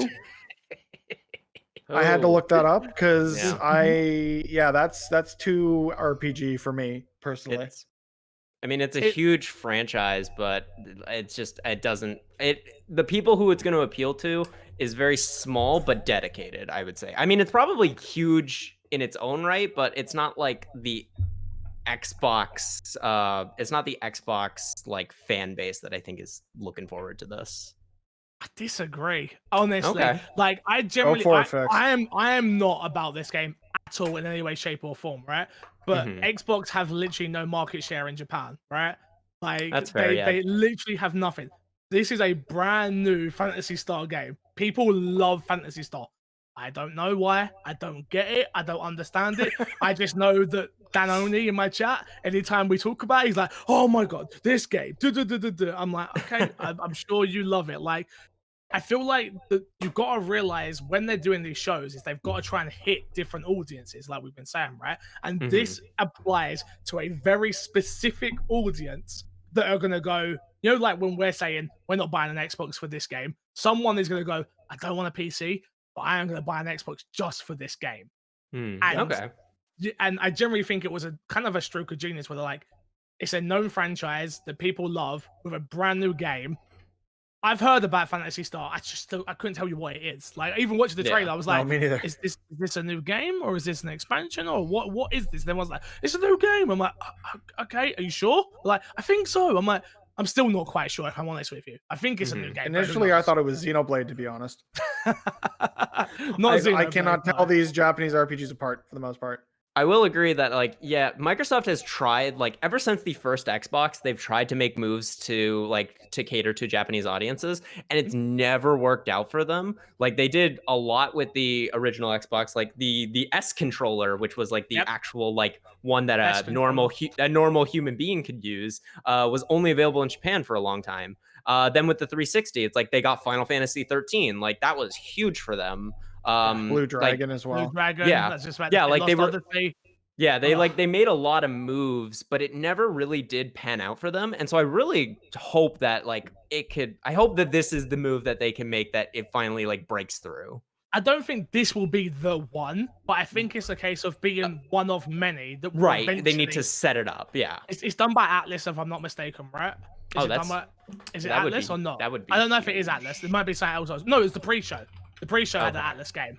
That we've missed, and there was that on top of this Phantasy Star. I was like, okay, they're building again, like we were saying with Bungie. It's building those relationships to get to a point where, okay, we do want to give you an exclusive, or we do want to fund a game for you. Can we do something? And people actually take it in, and all they need is one. All they need is one game to take off in Japan, and boom, the Xbox explodes in that marketplace. They just need one. They haven't found that one in my whole lifetime, but they'll get there. They'll get there. And I mean, we interesting that you bring up the pre-show, because there we also got the announcement of Dragon Quest XI-S coming to Game Pass. We got the announcement for Balan Wonderworld, the new Square Enix title coming from the creators of Sonic and Nights into Dreams. Like they're really doing a lot to diversify their portfolio, whether it be a first-party exclusive, second-party exclusive, or a third-party console launch exclusive. And I think they're taking the right approach going to the next gen of just, hey, not everything's going to appeal to you, but we are giving you at least a reason to subscribe to Game Pass, whether it's on console, on PC, wherever it ends up. And I think that's the right approach for now. Not everything's going to appeal to you, but you might try it. I'm now having Game Pass. I might try Phantasy Star Online, finally. That would be funny. I still don't understand what this game is, but yeah, I played it. I can have a more educated conversation with you guys next time I'm on because of Game Pass, right? And I feel like that's what it's going to be moving forward. And I feel like that's what they've done. It's like, you like this and I like that and that person likes that, but then we all find out we actually want Fall Guys, which is not coming to Xbox, but you understand what I mean? Like, say that was on Game Pass, but we all like that, so we play that. And then another month goes by, and another £15 comes out your wallet, and then we go again. That month, you might not have bought anything from the Xbox store. You know the big difference between buying a $60 game, which most of the publisher probably gets most of the money for that, right? Compared to the $15 that Microsoft. I don't know how it works. That's the question. I need to sit down and find someone. I need to find someone and figure out how the hell you get all these games in one service and everyone gets paid. How do you get paid? Per download? Per what? Because to me, it's mind-boggling. Like, how is anyone making any money here?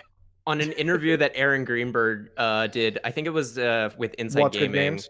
It was What's Good Games. I haven't seen that. It was really good. Yeah, there was a clip that was going around on Twitter, and he was just like, "Don't worry about us. We got Microsoft money behind us. Like, don't worry about how we're making money off this. Like, we're just trying to provide value to our consumer base." And I think like a lot of that is like it is kind of business to our like 100%. PR talk, but it is still like I you said this on your podcast. Xbox is not going away. There's nothing on my Xbox team, the one with Tim. It's like you specifically said it's like nothing is going to kill Xbox because Microsoft is like the second most profitable company in the world. Microsoft isn't going to, or Xbox isn't going away anytime soon. Microsoft play with B's, Sony play with M's. One has millions, while the other one has billions. Like, you're not, and that's a. Go on. Sorry, I was just, and that's the thing. People are like dismissing xCloud, like, oh, Google's already established, like everything's like. Microsoft is the second largest cloud provider in the world behind Amazon. I was gonna say, makes them so much goddamn money. So it's like.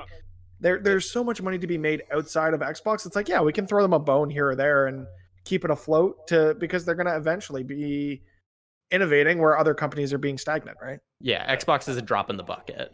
I was going to say, people are dismissing xCloud in favor of Stadia?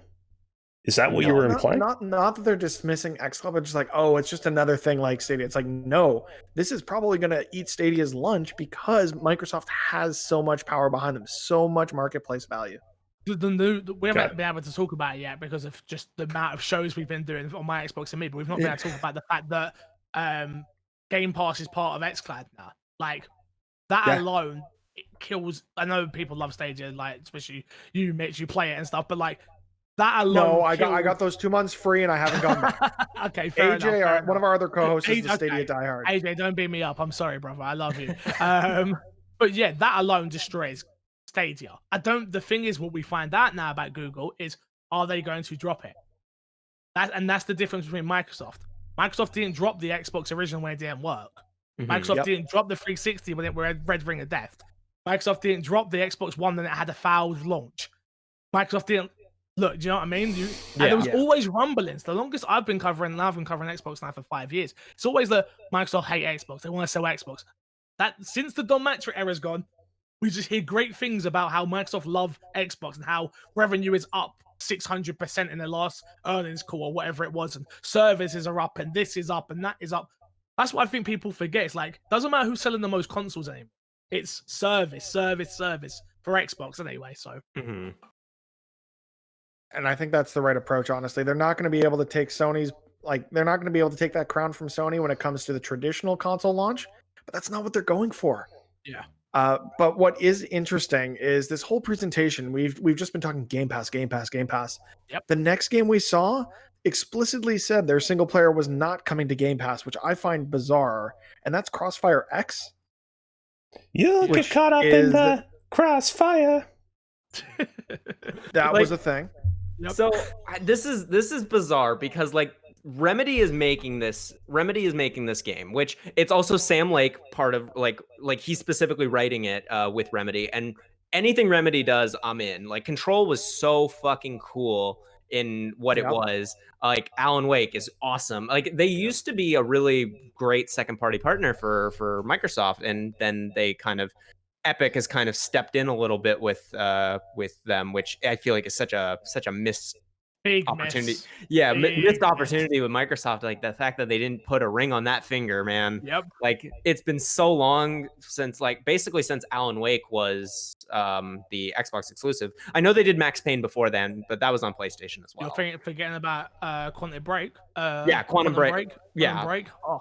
Yeah, I personally love Quantum Break. So yeah, I actually haven't played it because it's not on Game Pass PC. No, it's not. Yeah, which is weird. Just before that whole thing of PC. You're right. Yeah, I remember that. But yeah, it's good. It's a really good game.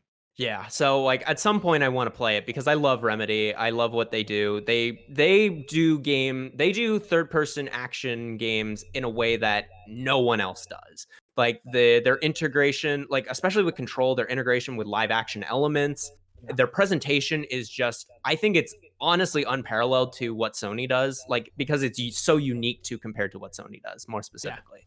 I'm interested in the single player, but also the fact that it's not coming to Game Pass is really puzzling because that could be such a huge selling point, I think, for this game. Like, I just don't understand why it's not a complete package on Game Pass. To be honest, it all kind of confuses me because like the beta came out for Crossfire X and it wasn't well received at all. Like people didn't like the shooting and didn't really like the game, and then we get this and I'm like, oh, Remedy, of course, I wanna play this, and I'm like, oh, okay, but I just heard how bad the multiplayer was, so is that going to be remnant of what we're going to play in its single player? Doesn't matter how good your story is, if your gameplay sucks, I'm not playing it. That's true. So it's that weird place where I'm like, I don't know how to feel at all, where I'm like, what do I do now? And I agree with you, it's like, why is this not part of Game Pass? What happened? Like, why was there Remedy was just like, nope, and maybe it had something to do with the whole Phil Spencer saying that Control was coming to Game Pass. Remember when that happened? Oh yeah, that was on a Mixer live stream, and they were like, Control's coming, and then they were just like, nope, oh it isn't, and then we haven't seen it, and I really thought that would be like a month later we would see that game just drop out. Nope, they haven't put it on Game Pass, so clearly there's something there where they're like, we like this, but we like you, but we're not doing that. Like, no, that's not where we're going with this. So I'm not sure. You got to think they're independent owned. Maybe they have a hardcore. We all say how much we love Remedy, or at least me and Alex understand how much we love Remedy. It's like they must sell enough games up front where they're like, we're not giving any of our revenue away. Like for somebody who doesn't want it, doesn't want to buy this, like no, thank you. Like even though Control didn't break into the best-selling games of the month when it came out, it's still apparently like they've said that it made a profit. Like they said that it was profitable, and they are working on their next stuff, which one of them is being Crossfire X. I feel like that's Remedy's way of doing things right now, which is like they do a project, it makes enough money to fund the next project, and they pay all their bills, and then they move on and move on. Like you said, they've got that Epic Games coming through, probably helping that a lot. That probably maybe influenced the whole fact of this coming to Game Pass. So yeah, we just have to wait and see, really. Yeah, I do want to say the last episode of the show proper, we had a friend on of AJ's who is in game development and talked a bit about, because their game is going exclusive to the Epic Store on PC. And him talking about the way that they collaborate is something I was very surprised by, because they're very much, I mean, it sounds like similar to Microsoft, hands off in that you work on your game, you get it out when you get it out. Yeah. And if that's the kind of model Remedy is working at, then yeah, they'll do what they want when it comes to the single player. Maybe it does eventually come to Game Pass. Maybe Microsoft works that out, but for now, Remedy seems to just be open to do whatever they want to do. That would be my guess, which is like because I believe Crossfire X is timed exclusive on Xbox as well. And I think the multiplayer is actually free to play. Yeah, but it's on PC. I know that, but I think it's Xbox, big in China, right? Series X, China or Japan, one of the two. I don't know. It's one of the two countries. It's China. I think it's China that it's like huge, like humongous. Like that's when I remember when they showed it, I was like, what the hell is this? Like, I've never even heard of this game. It's like, it's humongous. It's got 23 million players around the world. You're like, okay, cool, whatever.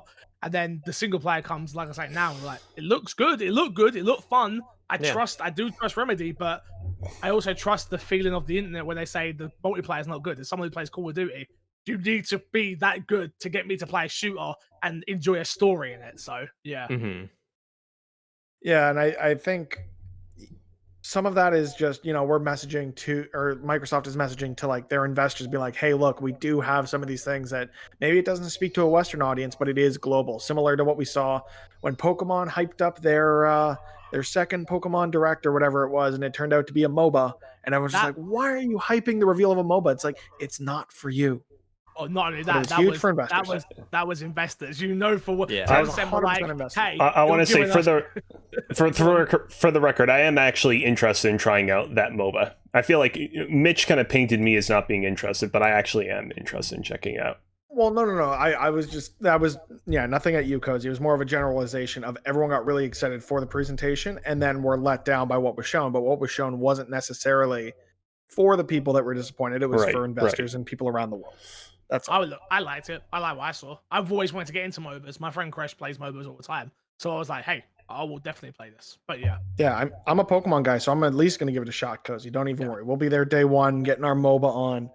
But before we get there, we have to talk about the last game that Microsoft teased in the Xbox Game Showcase, and that was the big reveal that everyone kind of guessed and anticipated and expected, and that is a new Fable coming from Playground Games. Yes. Okay, I gotta say, that's not fair that you're like, oh, everyone guessed it beforehand. It's like, that's just the way that the industry works now. It's so hard to keep a surprise. So like to dismiss it like that of like, oh, this wasn't surprising enough for me. It's like, fuck off. Like, seriously, it's great that it's been confirmed. I think it sets the tone for Fable perfectly. As I've only played, I've played one of them. I don't remember which one. Probably two. Two was the one. Two was the most popular one. Yeah. So probably which one was was 2 or 3 that was on 360? 2 and 3 were 2 and 3. 2 and 3. Okay. Because I owned one. Like I bought my 360 like a year left but like the year before the new consoles launched, just to play Halo and Gears with a friend. I don't remember if I had hit Fable 2 or Fable 3, but I didn't finish it. But I think it doesn't matter. I'm getting into like Fable lore there, so don't worry. It really does not matter at this point. It sets the tone perfectly. I wish we could have seen more, but you know what? I'm optimistic that this is going to be. I like that they're just calling it Fable. Like that's going to be kind of a reboot of the series. That's kind of mostly what I've got to say about it, because I think it's a good first step.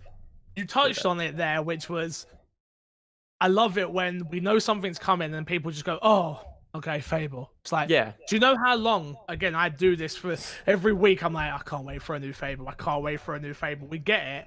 The problem was it leaked so long ago.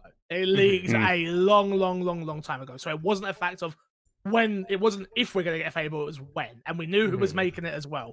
It was one of those things where it's like, and I had it off the record. People have told me plenty of times, like, yeah, I'm working on Fable. I'm like, oh, okay, cool. Like, it was one of those things where, like, you're just waiting for it to happen, but it's happened. And it's exciting. We're getting a new Fable. We're getting a new RPG that matters to me. Again, I said to you guys at the start of the show, RPG is not something I usually jump into. Fable is one of the few that I jump into. It's funny. Its world's interesting.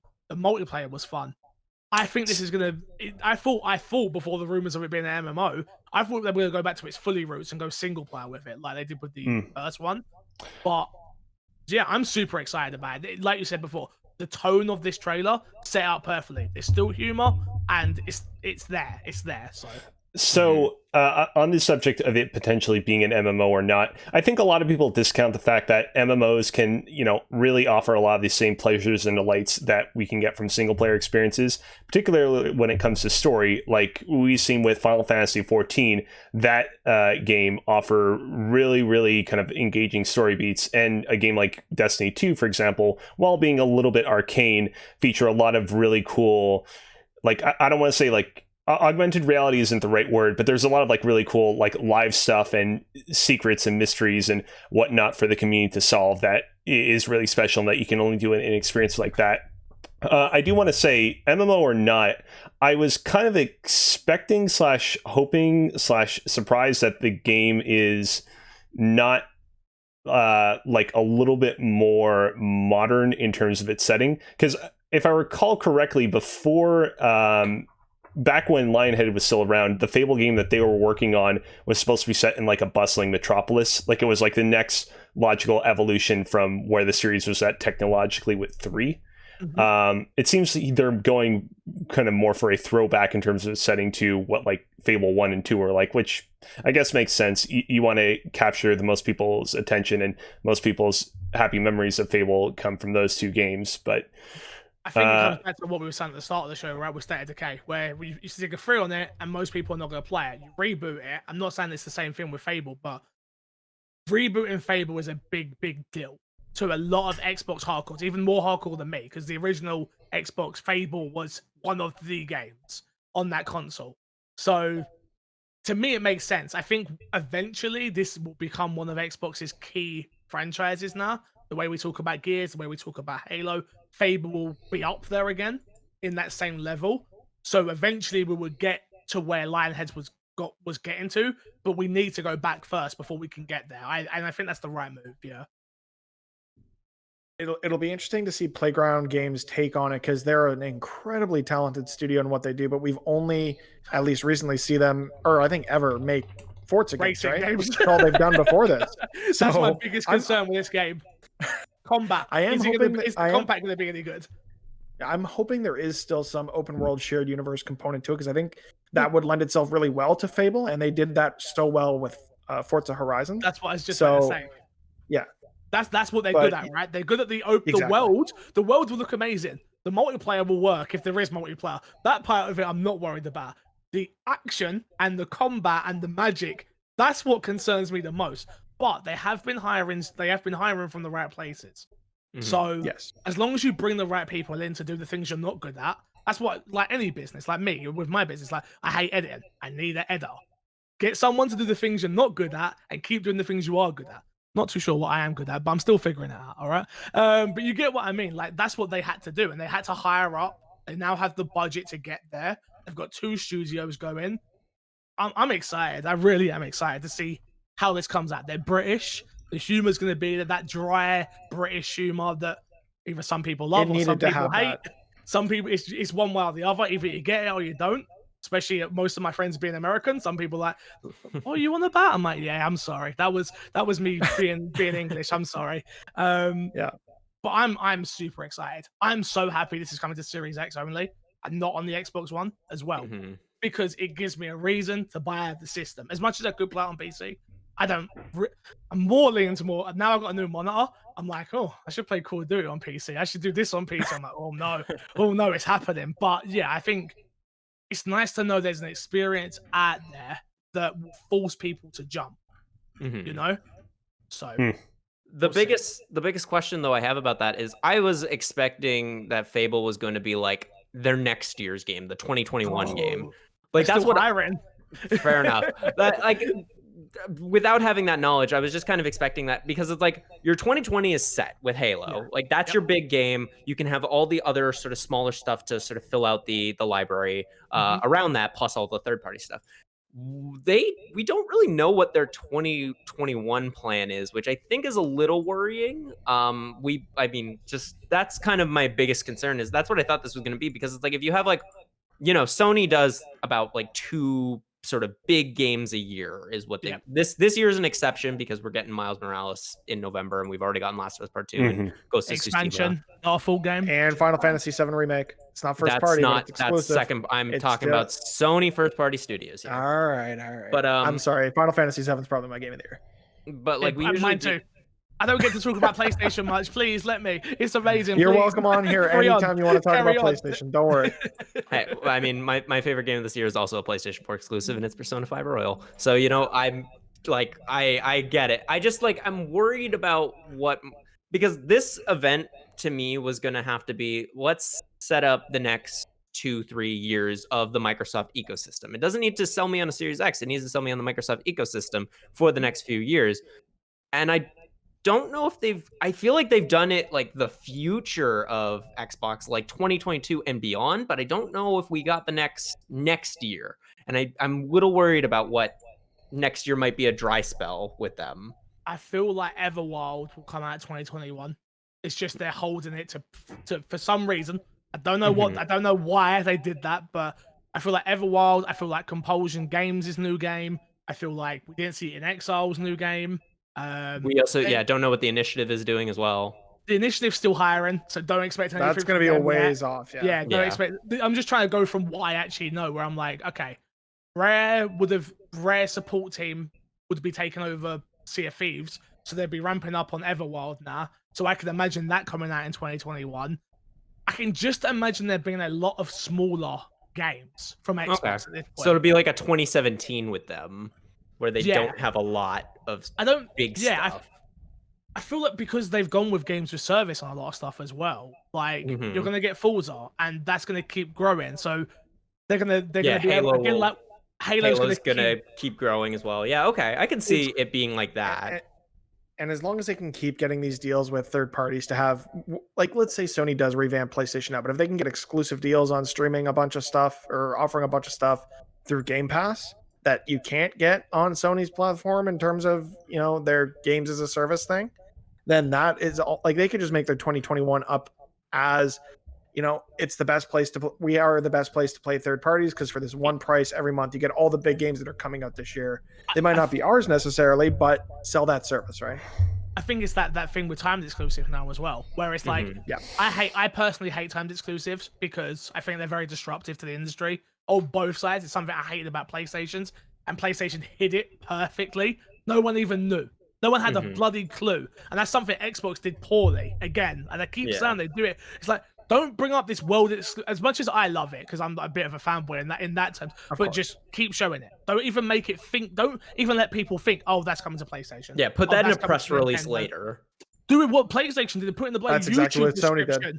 YouTube. They put in the YouTube description, and I was like, what? How dare they got away with murder on that one, where they just fooled everybody. It's something PlayStation have been bad at. But yeah, I'm back to the what's coming. I think you're going to get a Forza Horizon. So you're going to get a Forza Motorsport. I think you're going to get a Horizon where they turn that into games as service as well in 2021. Like I say, Everwild. I think you'll get. They'll look at probably Grounded being a 2021 game because it's only out in preview. 2021. The Gunk. Like, there is stuff there. My bigger question is, what's launch? Because now I'm like, okay, we've got launch window with everything that we're showing that's coming out this year, but what is a launch title apart from Halo? Yeah, I Do don't you think need that anything other than Halo? I don't think they have. Yes, for me they do. I but don't no, think they for you, I don't yeah. think they have one. Like I think Yeah. they are really banking on Halo is going to be this, because that's what it was with the original Xbox, and that's but- what they've been talking about. I know that that's like, Yeah, you you're know, right. You're right. No, you're right. You're 100% that was right. that was, you know, almost 20 years ago, but it is still like they really, and I feel like with what they showed with Halo, they're really trying to recapture that magic with Combat Evolved. I don't know how well that's going to exactly work out. Like, I don't think it's going to be this light the world on fire like it was. No. I think it's going to be great. I really do, but I don't. But I also don't know if they really care about having a good launch lineup as well, because they've been like, we've They got over 400 games with backwards compatibility or Yep, whatever. yep. Like they The kind of biggest like, console launch of all time. yeah, which is like, you know, there's a nice little asterisk on the end of that, but And third parties are taking care of it as well, which is yeah. like we just said, if they can put out a good exclusive every 3 months, let's say, that would probably keep people in the Game Pass for a year. Mm-hmm. That's over $120. That's 2 games they would have been buying. And people notoriously don't buy Xbox exclusives. They don't care. I think every 3 months is a fair. They're not there yet, but I think they will eventually get to a point where it's every 3 months we're getting some sort of Xbox exclusive. And back to the time thing, if they can get a timed exclusive for a year on Game Pass, who cares if it comes out in a year's time? Do you know what I mean? Like, imagine Game Pass was a thing when Tomb Raider was timed exclusive. It would have had so many more people play it, and in turn, so many more people buy it because that's been proven. So yeah, it's interesting. It also works like if they like, even if it's not like a timed exclusive, if they do like what they did with Devolver Digital and get Carrion on Game Pass day one, or even like, I know that they bought Obsidian and that's why Outer Worlds is was on Game Pass day one. Yeah. But if they can get more deals like that, where it's like this brand new AAA game is going to be on Game. I know Carrion wasn't AAA, but like with I get Outer what you're Worlds, saying. yeah, like. If they can get this brand new AAA game day one on Game Pass, that will be huge for the service. That it's like, even if it's available on PlayStation, why would you spend the $90 Canadian to get it when you could just like pay the $15 a month? Like, so I think that I think Microsoft is just in a whole different, they're in a whole different ball game now, which is genuinely really exciting. Yeah, that's something I've been talking about a lot on our show, about the fact that I want to build a PC this year, because if I had Game Pass, I'd play Carrion there, I'd play a bunch of these other experiences there, rather than going and saying, okay, how much is it on Switch? Should I buy it here? Should I wait? Like, no, if it's there and it's in the service, yeah, it just gives you more reason to stay in that ecosystem. The same way we all maintain our Netflix and Amazon Prime and Disney Plus and all these other services that we pay for monthly. Xbox, just another one on top of that. Yep, but you will probably end up saving money as well. Oh, realistically. exactly. Yeah, well, I mean, I'm spending. Yeah, you'll spend a lot of money outwards initially on the PC, but eventually, if you added it up, I guarantee you would save money on the games. Yeah, I mean, that is the plan eventually. I need something better to record our podcast on, because this thing does not hold up. Anything for the show. Okay. So that is everything that Xbox showed during their showcase. Anyone have any final thoughts before we wrap this up? Xbox did right. They did right. They did what they needed to do. They showed games from their first party. They showed third-party titles. It was fun. That's it. Yeah, I think it was a great show. I mean, as a avid Halo fan, I'm pretty satisfied, and just like I'm now like thirsting for even more, but in like, for me, in a positive way. I know that there's all the discourse online about it. I'm so excited about the game. I'm excited to see what they show next in their next showcase, which I'm really glad that they said like, hey, we've got more coming soon. Like, I think that was a huge like thing that I think they're on the right foot. Their first impressions of this console have been already wildly better than the Xbox One. So I think it's like, it's not a high bar to pass, but it is still like, good job, guys. You get gold star for you. I'm in the Xbox ecosystem. I'm going to be forever now, because they've shown me enough reasons why I need to be. I'm still a little bit shocked by just how praiseful both of my Press YYZ companions are here for the Xbox Showcase, coming off of the end of our reactions the other day.